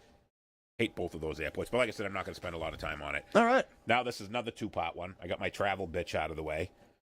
People who use poor grammar, and nobody's perfect, and everybody has typos every once in a while. Somebody fat fingered something. Yep. Somebody used voice to text. But what I'm really talking about is those people who type their social media posts, and they're adults. We're not talking about kids. Kids do what they want to do. They have their own little language onto themselves. Let them have it. But what I'm talking about is adults that have their social media posts, or they send you text messages, and it's the grammar and the language that they use looks like a 7th grade girl typing. Yeah. Letters for words, everything rambled together, and you can't fucking understand any of it. I have a Facebook friend, and every other this is not the same thing, but every other sentence there's an emoji after it for different things, and you put them where it's like swearing. When you swear, you want to make it punch. You want to make it in the right spot, and So you put that little middle finger emoji. yeah, but I use it all the time. But you when you're in conversation, when you want a sentence to pop, when it's not when fuck isn't every other word. If this fucking guy fucking did fucking this. Too If much. you do a half-hour rambling speech and then you throw in an F word at the end, it gives it some bite and it gives it some heat. Don't use an emoji every other sentence. And I follow a lot of classic car pages and things, and you get somebody like, "Oh, this is my I inherited the station wagon from my dad." LOL. I've had this car since I was 16. LOL. There's no reason. Why are you laughing out loud? You laugh out loud at everything you say. You might want to get some meds for that. Yeah, and if you're 21 years old or older, and you abbreviate words like "and," "nd," seek help. I want to know what those people do with all the time they save by not putting the A on "and." They probably have built their own homes like an Amish person can do in a weekend, because how much you must save some time not having to type A in there. Using the letter U and the letter R instead of typing out UR. Right. Capital U space, capital R space instead of YOUARE. Yeah.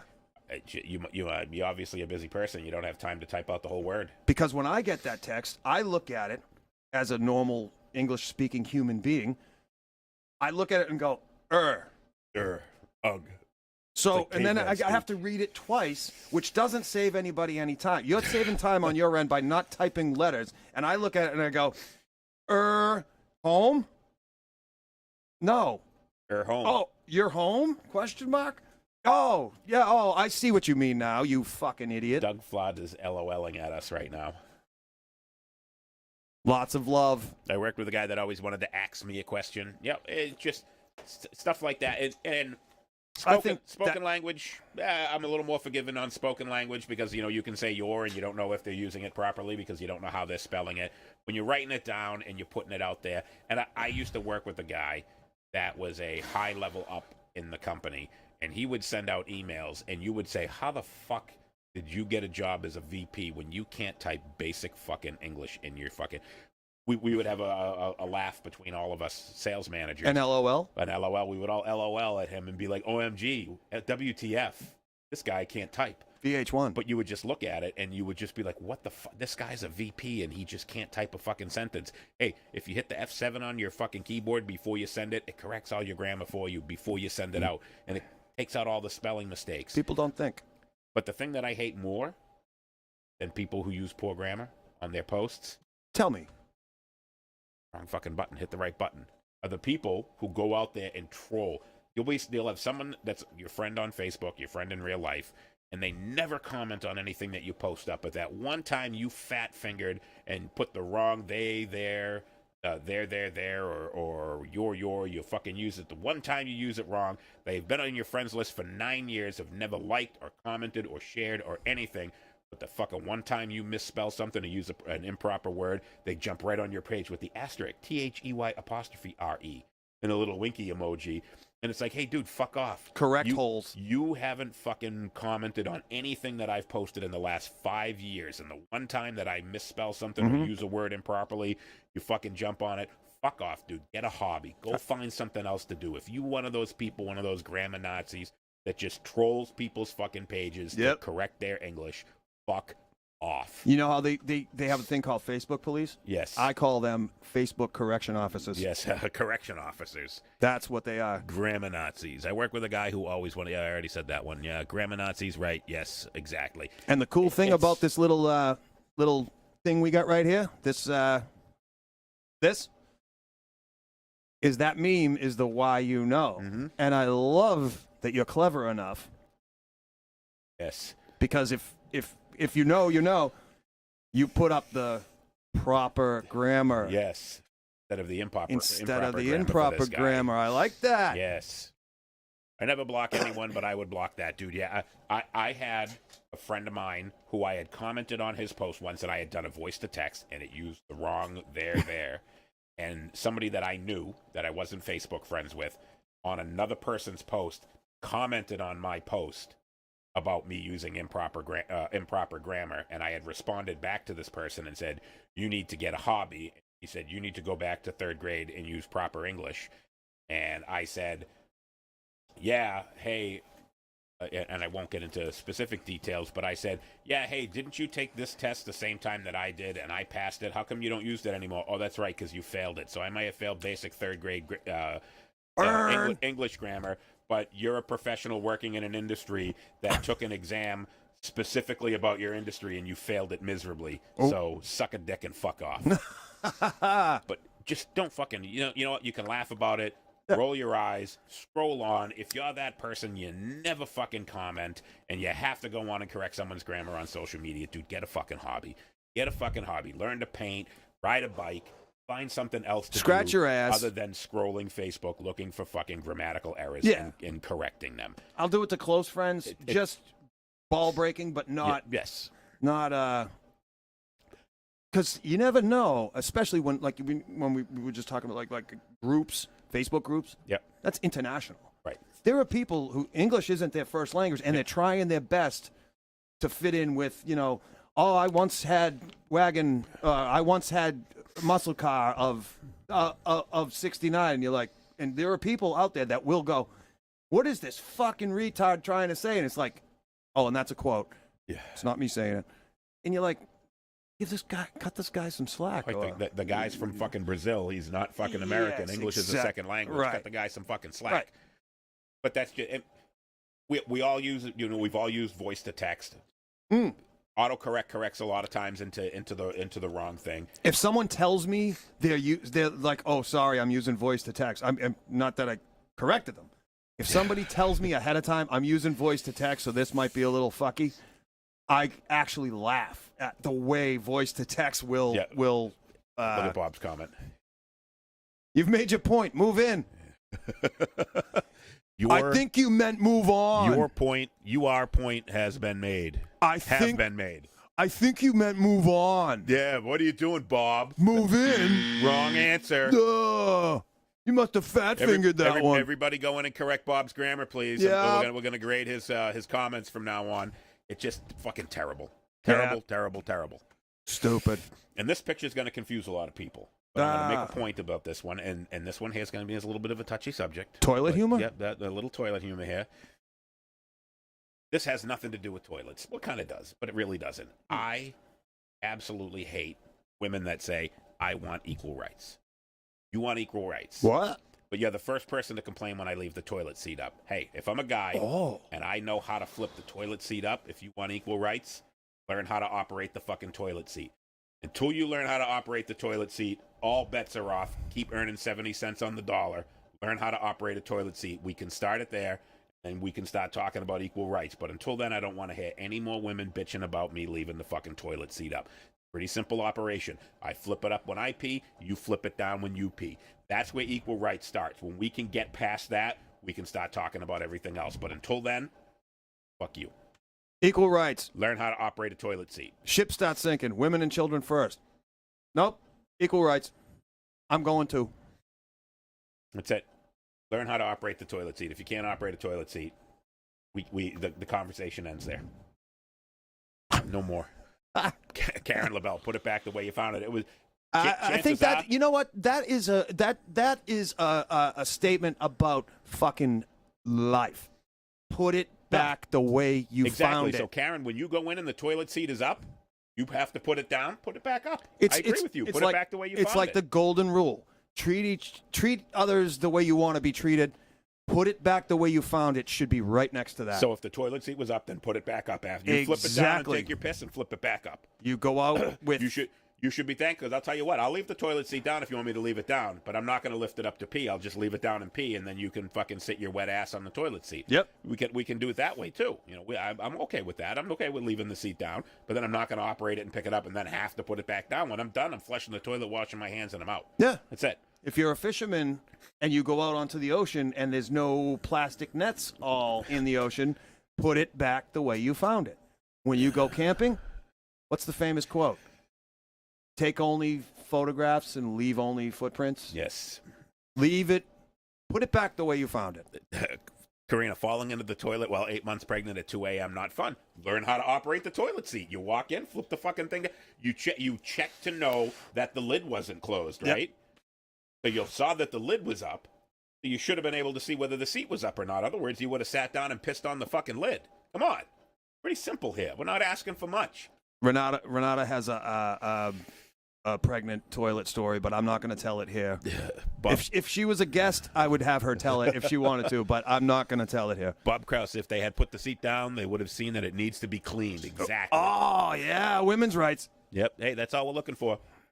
Learn to operate the toilet seat. We can start talking about equal rights. Until you learn how to operate the toilet seat, just go cook dinner. All bets are off. Get back in the kitchen and make me a sandwich.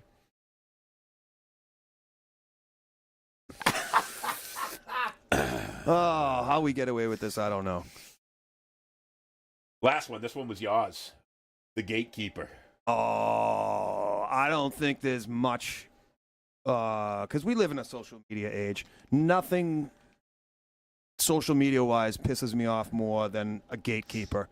If your sentence starts out with real men or real women, fuck you, and your opinion means nothing to me. Like, for example, you get a picture of, I don't know, whatever the fuck, and it says, ladies, if your man picks you up in a Ford pickup truck, congratulations, that's your new girlfriend. Or, vice versa, or, like using some kind of brand loyalty logic, which is lost on me. Chevy versus Ford, or this versus that. Shut the fuck up. Just like what you like. And there's, we got to be clear here. There's a difference between ball busting. That's between friends. Right, and that's between when people are putting this out and they're serious about it, and they're saying, oh, real men do this, and real men do that, and real women do this, and real women do that. Yeah. Or the one and the tagline is always "That's cute." Like I a picture of like somebody saying like a modern like a Honda Civic or something like that. Like, I'm out street racing tonight, and then a guy standing in front of his fucking '69 Charger going, "That's cute." Fuck you. Yeah. As great as the Charger is, I'm not saying that I don't love muscle cars. I'm just saying it's the logic behind it. And a lot of that is skewed and fucked up. A lot of that's generational. When we grew up, you could go buy a 1972 Nova for $500 and fix it up. Exactly. Now, kids today, they can't find a 72 Nova. I'm sure Oh, if yeah. they could. That's what you go find a 72 Nova that's rotted into the fucking ground in somebody's barn. They want $8,000 for it. Yeah, It's that's just like there's no fucking way. What can they find? They can find that fucking in 1992 fucking Honda Civic, and they can go out and fucking do what they want There's with that. millions of parts available. And that's just it. So that's the materials that they have available Yeah. to them to do that.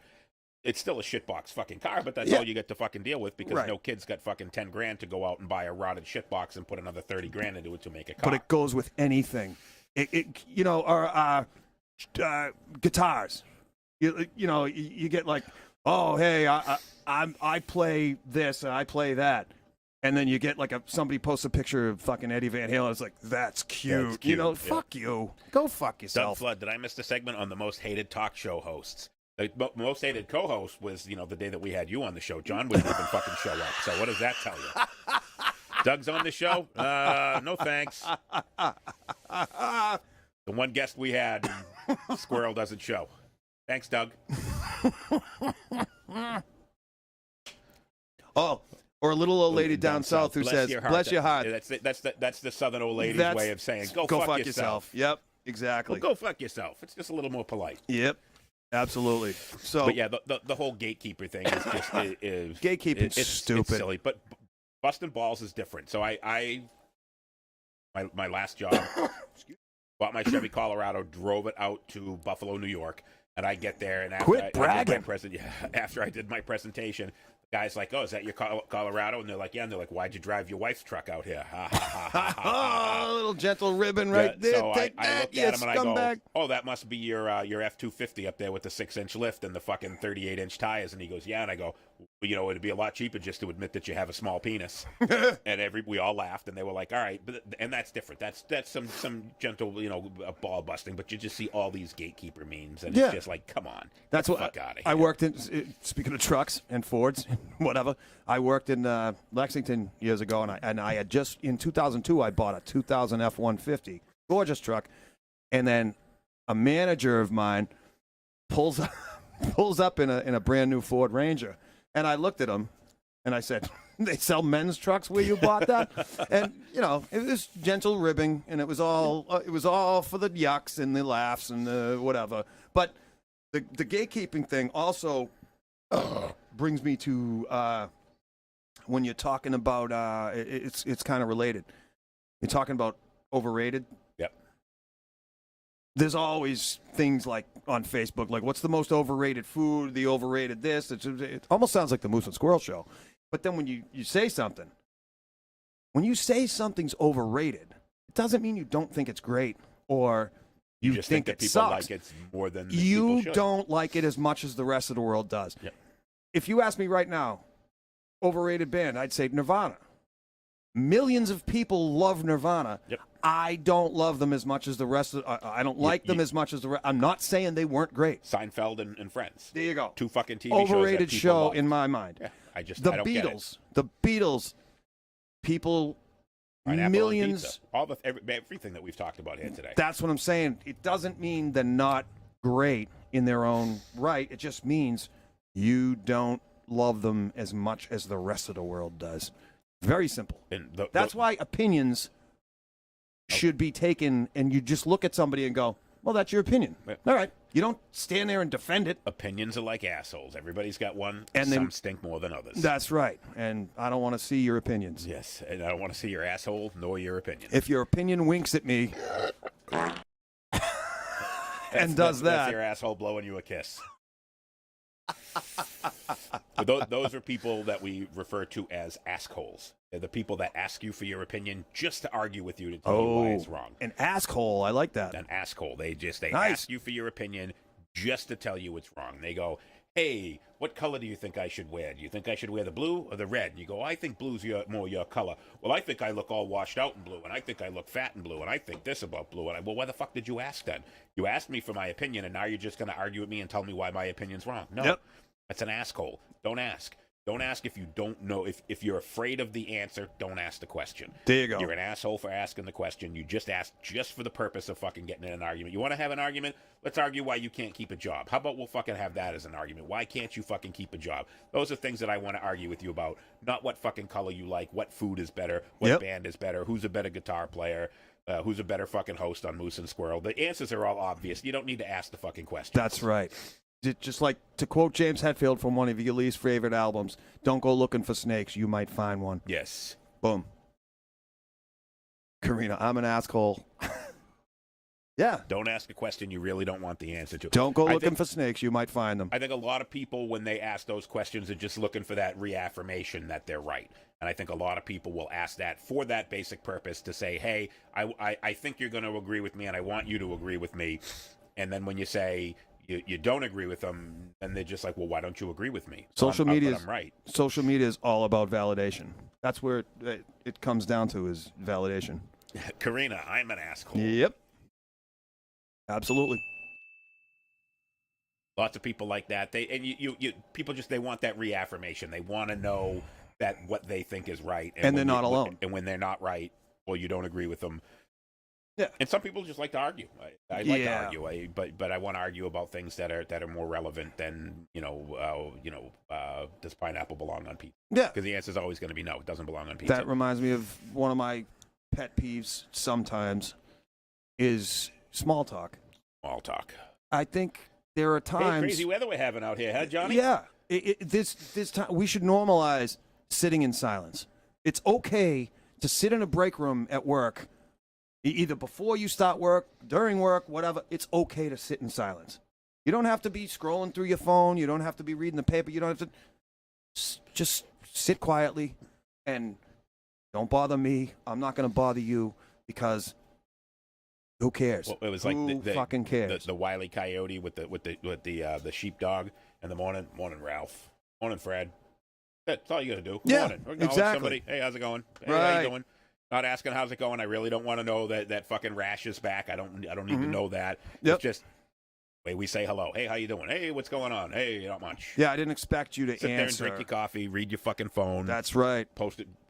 Improper grammar on Facebook and Yeah. correct people's grammar and go about your fucking day. Do what Tell you gotta someone do. their Chevy sucks or their Ford sucks or they Marlboro Lights How's are, the weather? are dumb. They rather have parliaments or something. Yeah. I'm What are gonna you tell gonna you the truth. I'm gonna tell you the truth. I'm going to tell you the truth. So don't ask if you don't want to hear. All right. I'm going to agree with that. that's one thing people should know about me.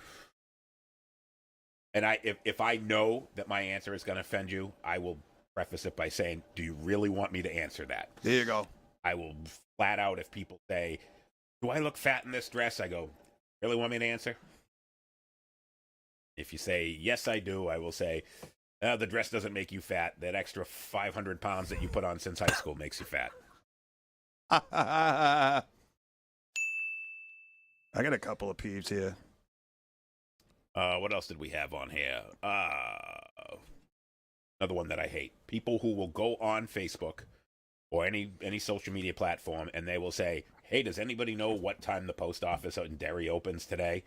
Hey, did you know that you could have typed that exact same thing into Google and got the answer and not had to put it on Facebook and fucking wait for everybody to answer you?" Google is your friend. Go to fucking Google and type that same question into Google and you'll get the fucking answer. You don't need to go and post it on fucking social media for some fucking random guy in Arkansas to have to fucking Google it for you. Facebook is not your Google. Google is Google.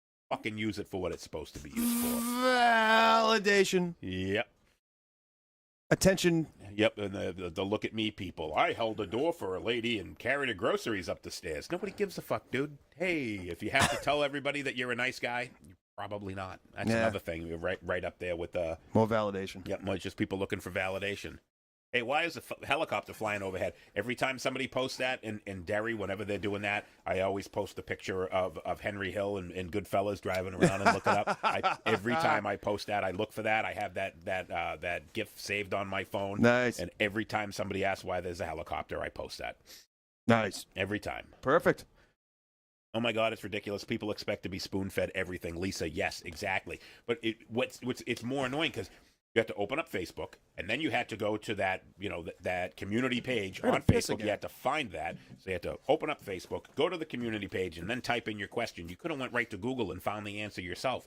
You didn't have to fucking go and ask people for it. It's like, you think that the Facebook community are your peasants, and you're like, I can't be bothered to go to Google. I'm just going to ask it on Facebook and have people answer. And then those same people will be the people that get upset when somebody like me comes in with a sarcastic response and post something that's funny. And then they're like, oh, I can't believe that. Why do you have to post that? Why do you have to waste people's time? Wasting people's time? You just wasted people's time asking them what time the fucking library's open, dude. Fucking Google it yourself. Get off your fucking lazy ass. Do it yourself. Jesus.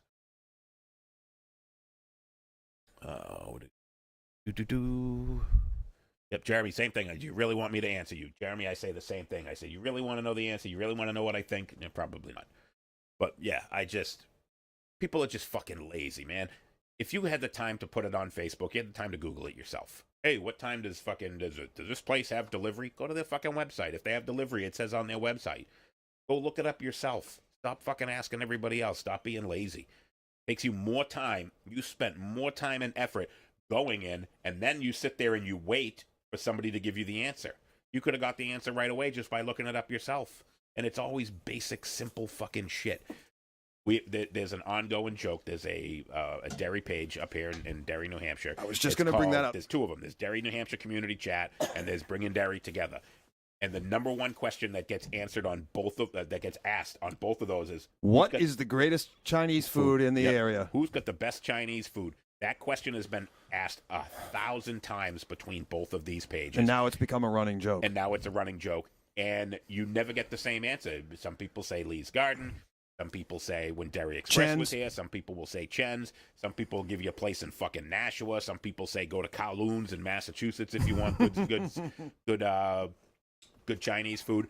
But it gets asked, and then what's the best pizza? You're asking people for their opinions. So you're going to get 500 different answers. Mm-hmm. There's not one any answer. So you're really not doing yourself any favors. Ask somebody that you know, somebody that lives in fucking town that's been here. Yeah. Don't go fucking asking it on a community page. Or go try it. Is the splash pad open? Yes, that is number 2, Doug. What time does the splash pad open?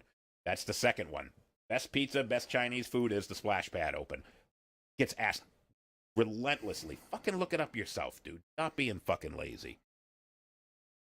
Yeah. Oxidize has 2 live shows this summer. Wait a minute. I was just going to... Wait a minute. Breaking news. What? I'm not getting these comments. That's because I got the special one over here. Ah, you are the special one. Oxidize and Cozy Throne, Friday, May 6th from 6 to 9 p.m. at the Auburn Pits. Ba-boom. Pizza Stock Show put on by Derry I was just going to say, that's Flood. That's the 4th most asked question is what time is Oxidize going on at Auburn Pits? What time is Oxidize going on at the Auburn Pits? And that is Friday, May 6th from 6 to 9 o'clock.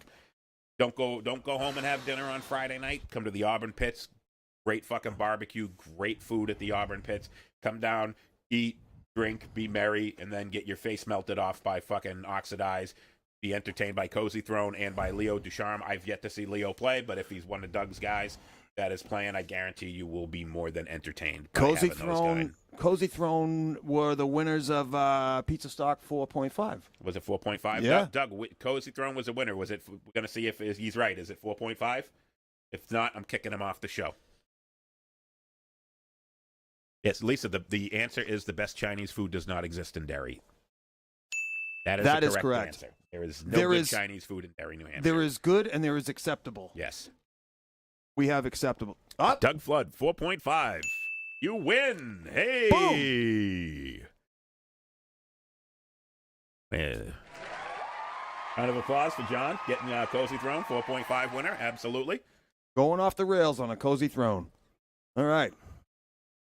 This is a Cozy Throne. Come on down. It's an early show, so all you people that are worried about being out after your bedtime, We are going on from about 8 to 9 o'clock. We will be finishing off the night. I start work at 4 a.m. the next day. Come in, and JD3 got to be up early for work. So when do you start your new location? Oh, I'll find out tomorrow. Within Excellent. the next month. Probably 30 days from now. Outstanding. Yep, I'm outstanding in my field like a scarecrow. Yes.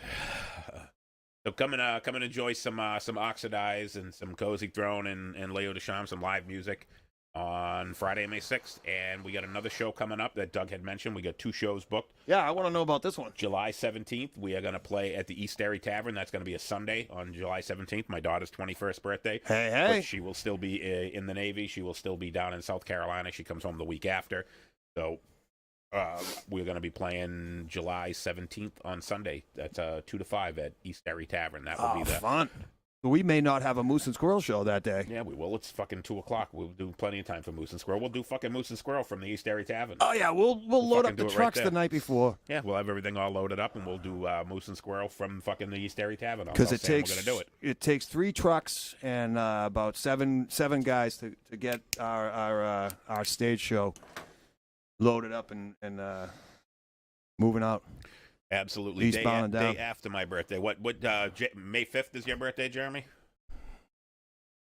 Brilliant idea.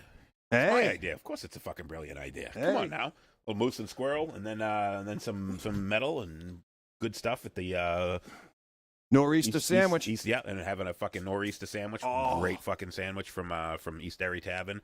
Mm. July. So you are July 16th. So yeah, Tori's the 17th. You are the day before Tori. Nice. So yes, so that was your breaking news. That was fun breaking news that you can Breaking use news. when you booze. Killer. All right, you guys tell us what do you hate? What are your pet peeves? let What me are things give- that you fucking hate? Let me give a couple while they're stewing While in they're their thinking. thoughts.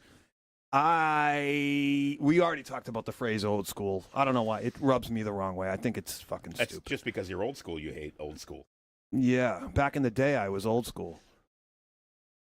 I hate, and I don't know why. It might be irrational. I don't know. Is when a TV series or an album or a single drops. I don't like. We never say next week's Moose and Squirrel. We're talking about blank. So that episode drops next Sunday. It sounds fucking dumb to If me. you're gonna drop it, you're probably dropping it in the trash. If your new single drops next Tuesday, I hope it fucking breaks, and I hope nobody buys it. I think it's become a thing, and I hate it. And this might bug some people. Like I said, this is all just opinion, but this is things that get under my skin. Right. Get under my skin. When someone dies and someone writes, rest easy. It bugs. I hate when people say, "I'm so sorry for your loss. I'm so sorry that you have nothing original to say." The other 300 people that have commented on that same thing have the same exact thing. Yeah. Try and be a little bit original. But I hate that I don't let rest easy. It just, I don't know if maybe I'm a traditionalist. I don't know what. My wife hates rest in peace. But that's been common since, the fucking 19th century. I don't know why rest easy bothers me. It sounds slangy and it sounds disrespectful. It's just people trying to be edgy and cool and trying to say something Different. a little different. Karen LaBelle, people who do not pull over for emergency vehicles or people who try to cut into a funeral. Yes. Thank you. Yep. I remember as a kid, I don't remember whose funeral it was, but we were at a funeral and my dad was driving his 88 Chevy Suburban and we came up on the Rotary in Lynn and some guy tried to cut into it and my dad tried to ram him in the Suburban and fucking flipped out and screamed at him and the person was like, "Oh my God, I'm so sorry." I see that all the time, and it just it makes you want to fucking rage. It's like, come on, dude, you can obviously see every car's got the little cone on the roof. Yeah. They all have their headlights on and their hazard lights on. Sit and fucking wait and be respectful for fucking somebody. Get the fuck out of the way. Back in 2009, late summer in 2009, and excuse me, an aunt of my father's sister passed away. The second one in a couple of months. And we were driving from the church, from the funeral home to the church, and the funeral procession made a trip past her childhood home in Winthrop. And Winthrop's a small town. There was a fucking, and I will say it, because my sister went on a fucking rampage. She wanted to get this place banned and shut down and everything. A big 26-foot straight truck from Bob's Furniture Store. They're obviously lost. They were looking for something. They cut. We're going down side streets in the funeral procession, and this fucking big truck from Bob's store cut into the, because they didn't want to wait.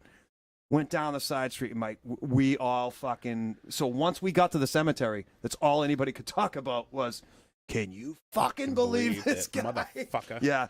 Have some respect. Jeremy Cook ran a guy off the road on 114 in Middleton because he tried to cut into a funeral line. That's like the lowest of the low. You gotta, it's somebody you don't know, and it's somebody you've never met, but it's the people that are sitting in that line are at pretty much the lowest point in their life, probably. Yeah. And you're going to be that fucking much of a disrespectful cunt that you fucking cut into the funeral line. Absolutely. Those people deserve to have their dick set on fire and then pistol whipped in their own driveway. You know what I do?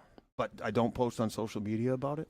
When I'm driving, when I pass a procession coming my way or going that, take my hat off. I do too. Yep. Until the hearse passes and the family's car, and then just put it back on. Yep. A little bit of respect. Little That's all. sign of respect. No doubt about it. So, all right, what else you guys got? It's got to be something else. We've given you our rant list. What pisses us off? What we don't like? What we hate? What we think's the worst?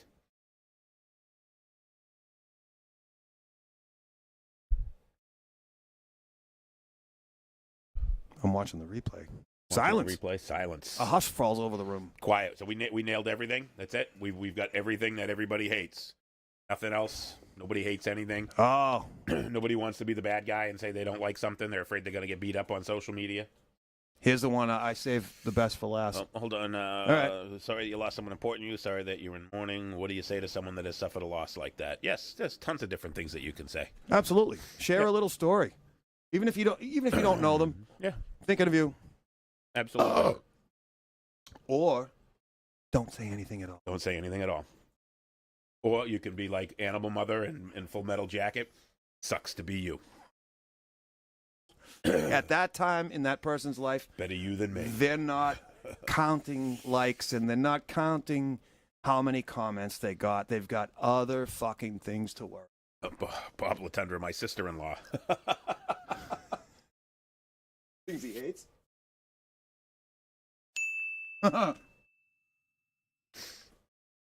Oh, we all have one. People who drive like assholes. Oh, Lisa, I could do a 30-hour episode on that's like when you're on the highway and you're driving and it's a 2 or 3 lane highway and you see that sign and it says right lane ends. Left lane closed 2 miles. Oh yeah, there you go. And you immediately, when you see that, you go, okay, you look ahead of you, you look in your mirror, you say, where can I move over? And you get to that point. Because you're a normal thinking person. And I'm going to get out of the way because the lane's going to close. And as soon as you get out, there's that guy driving a Subaru, and he's always driving a Subaru that tries to fly all the way up that lane to the very end till he's in that last 100 yards, and then he wants to fucking merge over. But that's where everybody's tightened in. And if you're that asshole, you deserve to be ridden into every one of those fucking cones or the Jersey barrier. Nobody should let you in. You should fucking sit there. I saw once when I was going into Boston, there was a state cop that was in the left-hand lane where it closed, and some guy did that, and yes, he was driving a Subaru, and the state cop got out and put up his hands, and he fucking stopped him, and he walked right up to the guy, and he put his hand on his hood, and he said something to him, and I'm sure he said, I'm going to fucking sit here and make you wait and think about why you drove all the way up here. And as we were driving by in the traffic, I was watching in my rearview mirror, and the cop sat there with his hand on the hood and was just watching the traffic go by and made that guy fucking sit and wait. And I fucking wanted to fucking get out and fucking shake turn his around hand. and fucking... I would have. Yep. Because he made that guy fucking stop and wait. Don't be that guy. Yeah. You saw the sign that said, road closed 2 miles ahead, road closed a mile ahead, gives you more than enough fucking time to get out of the fucking lane. And you know if why you gotta ride all the way to the end, you deserve to be stopped. And you know why he didn't see the sign? Because he was doing this. Yep, exactly. He's on his phone reading the newspaper. Mark Falasky going 65 and a 55. Is someone pushing you to go fast and now the car's a piece of shit? got a straight panel on it, you look and drive like an asshole. That's why your car looks like that. Yes. Yeah. Absolutely. But if you're in the left-hand lane and there's nobody in front of you and you're only doing 65 and a 55 and somebody wants to fucking pass you, get the fuck out of the way. Right. Move over. If you're going to go slower than everybody, stay in the right lane. Yep. And when you're merging onto a highway, look in your mirrors before you're right up against the lane you want to fucking merge into. Look in your mirror. It's not that difficult. I can't tell you how many times I'm driving in the right lane and somebody comes up trying to get up and they scare themselves. They're like, "Oh shit, I didn't know that." If you had looked in your mirror fucking 3 seconds before, you would have seen that I'm barreling down the goddamn road. And when you see a thing that says right lane ends, start making preparations to get left. Because when you think you're beating all the traffic that you can't just take the time to slow down and merge into, you cause traffic. You are the reason why traffic slows down at that merge point, because you're an asshole, your parents don't love you, and you're probably dealing with some internal issues because you got to be better than everybody. You're probably a grammar Nazi, and you like Seinfeld, and you eat pineapple on pizza, and you eat mayonnaise on the roast beef three-way. Mayonnaise on a roast beef three-way, yeah. Bob says Becky hates people talking to her in the morning. Yeah, I you know what? I'm not one of those people. I'm actually a bit of not a super morning person, but I'm not, unlike my daughter. You can't talk to my daughter until she has like her third cup of coffee in the morning. It happens. And I know there are people that are like that. With me, if I got at least 3 hours sleep, you can talk to me in the morning. If I didn't get 3 hours sleep, don't talk to me in the morning. I'll say this at my work. When I get there, there's usually a handful of people sitting around, and what's on the news. And everybody, 4 o'clock in the morning, after being up for an hour and a half, I'm not in the mood to talk about anything, really. And people commenting on news stories. Doesn't matter what it is. Doesn't matter if it's a side or it could be a skiing accident, could be a fire.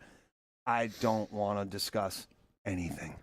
I'm in my own head, and so, yeah, there's different versions of morning people.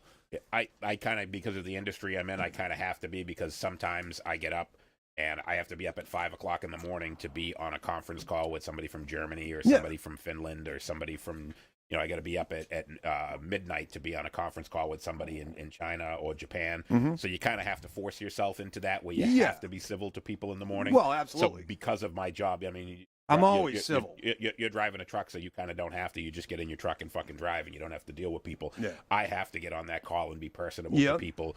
So over the years, 25 years of being in the industry and having to do that for 25 years, you kind of force yourself into it. It might be a little phony and a little fake, but you just get so used to doing it that it just comes second nature, and you just do it. Well, it's all going to change for me in a month, because I'm going to have a team to work with, and I will have to talk. You're gonna have to, absolutely. Yep. Yeah, Lisa, there are some signs that say merge now. I really think they should speak plain English in these signs. And wouldn't it be great to like a mile ahead of a lane closure just to say, "Don't be that guy. Merge now." New Hampshire, off of exit 3 on 111, they have signs right by Shaw's in Wyndham that says, oh shit, I forget what it says, but it's basically doing what they call the zipper. Yep. And it says one guy go. And if people could grasp this concept, there'd be no more traffic. Be a fucking human being. This guy goes, you go. The next guy goes, they go. Just there are some exceptions to that, though, and I'm going to give you the perfect example: the Cloverleaf 9395. Awful. So this is where it is an exception to that rule, because you have the people trying to get off of 93 and the people trying to get onto 95 are crossing over. Yep. So the people who are trying to get onto 93 will be blocked. Yep. And the people will block that entire fucking lane Yep. so that nobody can get off the highway, which then blocks it back all up onto 95. Yep. You can't go. So if you leave just enough space, all those people that are on 93 trying to get onto 95 or vice versa can go right by you. You're not losing out on anything because you're just sitting there allowing all these people to go and get on the highway and drive out. So you end up getting rid of the traffic on one fucking road.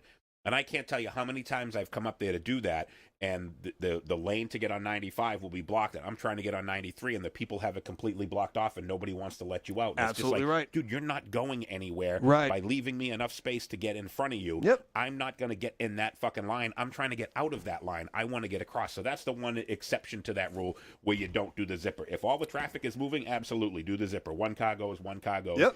Everybody goes fine, and there's no problem. But if you see that you're blocked, and somebody else can go and get on their road and go, fucking leave them enough space to fucking go. Don't be a Exactly. dickhead.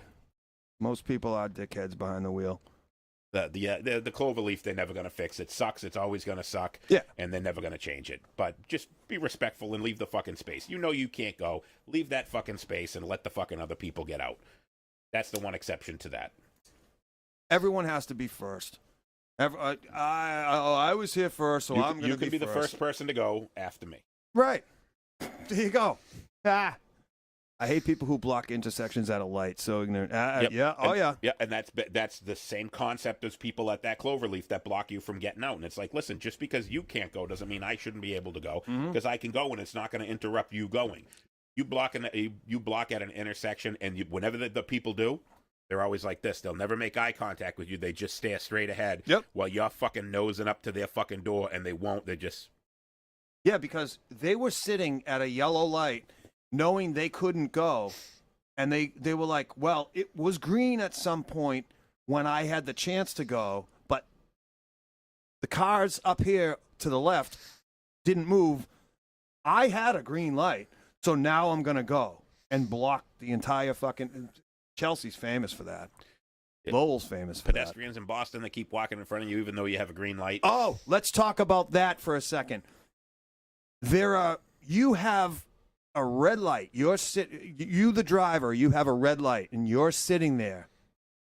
You get some asshole, walks up, looks up and sees, don't walk. Fine. That's your first reaction is don't walk. Then you notice the other light is about to change. This guy had every chance given to him to cross the fucking street. But he chose to stand there. And he could have safely crossed the street, at least to get to, point A to point B. And then presses the button. And now you have a 20-second fucking pedestrian light when the light was about to turn green. And And you could have made it No. without pushing the light. then he looks up and goes, he presses the button, goes on a red light, and then now you're standing there, no pedestrian, 20-second fucking light, And and the dude's already gone. And that's why I like a lot of what they do in New York now is they actually have the pressure sensors on the sidewalk where all you have to do is stand on it. It'll know that you're standing there, and then it'll let you go. When I was a kid, I used to love every time I walked by one of those things, I would hit the button and just keep walking. Well, yeah, I used to 'cause do you're that. an Yeah, asshole. Yeah, every time I'd be like, bink, bink, hit both buttons and then just keep walking. Fuck you guys, you're going to wait. Harvard Square's the worst. Yeah, I'll agree. Japan Impatient. fucked up pizza. Pedestrians are liable if they're wrong. They get that right. Pedestrians are very unaware. Yeah. Impatient people at the grocery store. Yeah, everyone's got, Lisa, we live in the culture, everyone's got to be first. The thing that I hate at the grocery store is the people who walk down the aisle with their carriage and then they do this. They stand there and they take the carriage and they block the entire aisle and then this way so that they're looking here, but they push their cart out and they block the entire fucking aisle. I ram right through those people. I give them one excuse me, and if they don't move their carriage, I just ram it with my carriage like fucking the Titanic hitting the iceberg and just shove them right out of the fucking way. Get out of my way. I gave you the excuse me. You don't immediately move. I will just ram your carriage. Don't stand in the fucking middle of the aisle. Just as bad as when you're at the airport and you're walking and those people that'll be walking and they stop to send a text while you're fucking walking and it's just like, dude, Get off to the right. Get out of the fucking way. You're going to stop your car in the middle of the street to fucking send Absolutely. a text message? No. Get the fuck out of the way if you have to stop. Don't fucking stand in people's way. It's fucking ignorant. Move the fuck out of the way. That was the local supermarket in Reading, Atlantic. It's closed now, but you go there and then you see it was small as it was, but you see the two twats that just, soccer moms that don't have to work because their husbands are very rich. They just saw each other at picking up fucking Brianna and Ashley from school at 2:00. And they stand there in the fucking aisle and have a goddamn conversation about Get the fuck out of the way. Revlon or cupcakes or whatever the fuck Reading mothers talk about. Wine. I'm having a pampered chef party at my house on Yeah, Friday. exactly. You guys ought to come over. Get the fuck out of the way. Have a dildo party and make it interesting. Adam and Eve sex toys. The old Franklin Street Market Yep. was that way. Yeah, you know what? Any supermarket's that way. Yeah. You go in there and the people just stop and block the whole aisle so that they can fucking pick out which fucking jar of mayonnaise they're gonna get. The answer should be none. You shouldn't be buying it at all. Right next to the pineapple. Yes. To put on Just have their. a little. Just be courteous to other people, man. It's not too fucking difficult to do. You're not the world doesn't revolve around you. It revolves around me. Get it right. The world will be a better place. Yeah. Be respectful to one another. Yeah. For How fuck's sake. How fucking hard is that? It's really not that difficult. Don't be a dick. I had a guy. There was a guy in Derry. I was on my way here actually. Can't remember how long ago it was. It might have been a couple of years ago. And take the right on Cinetio Road there. Shinetto. And you got the people coming out of Shaw's, and there's also a side street there. Whatever. I'm telling this person, go. They're trying to take a left in front of me. I'm like, go, and they just wouldn't go. And they just I'm sit flashing there. the headlights. I'm doing everything. Guy in a fucking pickup truck behind me, who obviously has a small penis. He starts beeping, and I'm like, what? I stop in the post office to drop something off, and he does this out his fucking driver's window at me. I'm like, I was letting someone go, you fucking jerk off. Go scratch your ass. What are you going to do? Pineapple mayo is such a nasty thought. Yes, it is. Yep. No doubt about it. All right, I'm done bitching.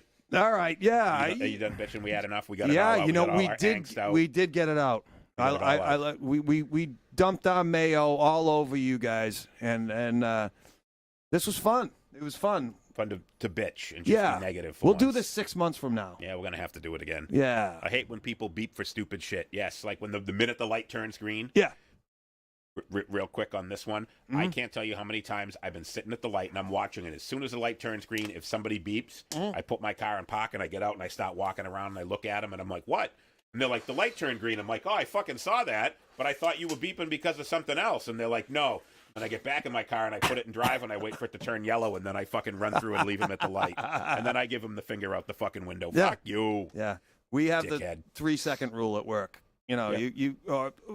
the 3-second rule wasn't just at work. It was in fucking driving school when you're 16 years old. There could be somebody, they're not running the light. Yellow means slow down. And there is a point of no return where you see the yellow light and you go, if I try to touch the brakes right now, I'm going to fucking skid through the intersection. Yep, especially You when it hit- snows out. Yep. You hit the point of no return and you go, I'm going through. If you're that person that guns it on a green light without looking, Yep. and somebody fucking nails you, you're the problem. Yes. You are the problem. And they've obviously never seen the movie Unhinged. If you haven't seen Unhinged, watch it. You'll never beep at anybody at the light again. Russell Crowe, great fucking movie. Kind of dumb ending, but great fucking movie. It'll teach you to be a little more courteous when you're driving. Just be courteous. Just be Yep. courteous. Lisa, just wait the extra 5 seconds. Yeah. I that's exactly what I do. I literally go 1, 2, 3, 4, beep, beep. Mhm. And it's usually somebody that you see that's doing this. Always. Driving, Or it's someone going, driving in and out of Logan every single day. It's the Uber drivers, the Lyft drivers, even the taxi drivers, the limo drivers. It's all these assholes, and I can't blame them. They're new in town, rental car drivers. yep, It happens. They don't know where they're going. They don't know where they're confused. going. I give them the benefit of the doubt. But the you're still- guy who's making 17 trips in a fucking Cadillac XTS every single morning, sitting at a light, he's jerking around on his fucking phone. Give him that little courtesy tap, little beep, beep. You don't Oh. need to. And the fucking air horn. Oh, that's great. And the high beams and the fucking. Yeah, you know what I mean. I'm not going to say anything more because I don't want to get fired. All right. But, yeah. So we're done bitching. That was fun. Appreciate everybody joining us Thanks again. for joining us. Tuesday night, we're going to be doing trivia. I'm not sure exactly what. I'll figure it out at some point today. I will post what we're going to do for trivia on Tuesday night. Going to be Tuesday night trivia on the Moose and Squirrel show. We did Star Wars. Star Wars went really well. We had a great turnout for that. Got a lot of good ideas. Lord of the Rings, Harry Potter, stuff that I know absolutely nothing about, but we can still play fucking trivia. I can be Alex Trebek and give answers to questions I don't really know, or give you questions did to Star answers Wars. I don't know. Star Wars was Tuesday night. We're going to Yeah, do Tuesday night trivia on Moose and I Squirrel. think you did it 7 o'clock. I was asleep. Yes, you probably were. Nice. All right, appreciate everybody. Tuesday night. You guys Moose are the and balls. Squirrel, Tuesday night trivia. And remember, the freaks don't die. They only smell that way. Where's the one that says end credits? That's that one.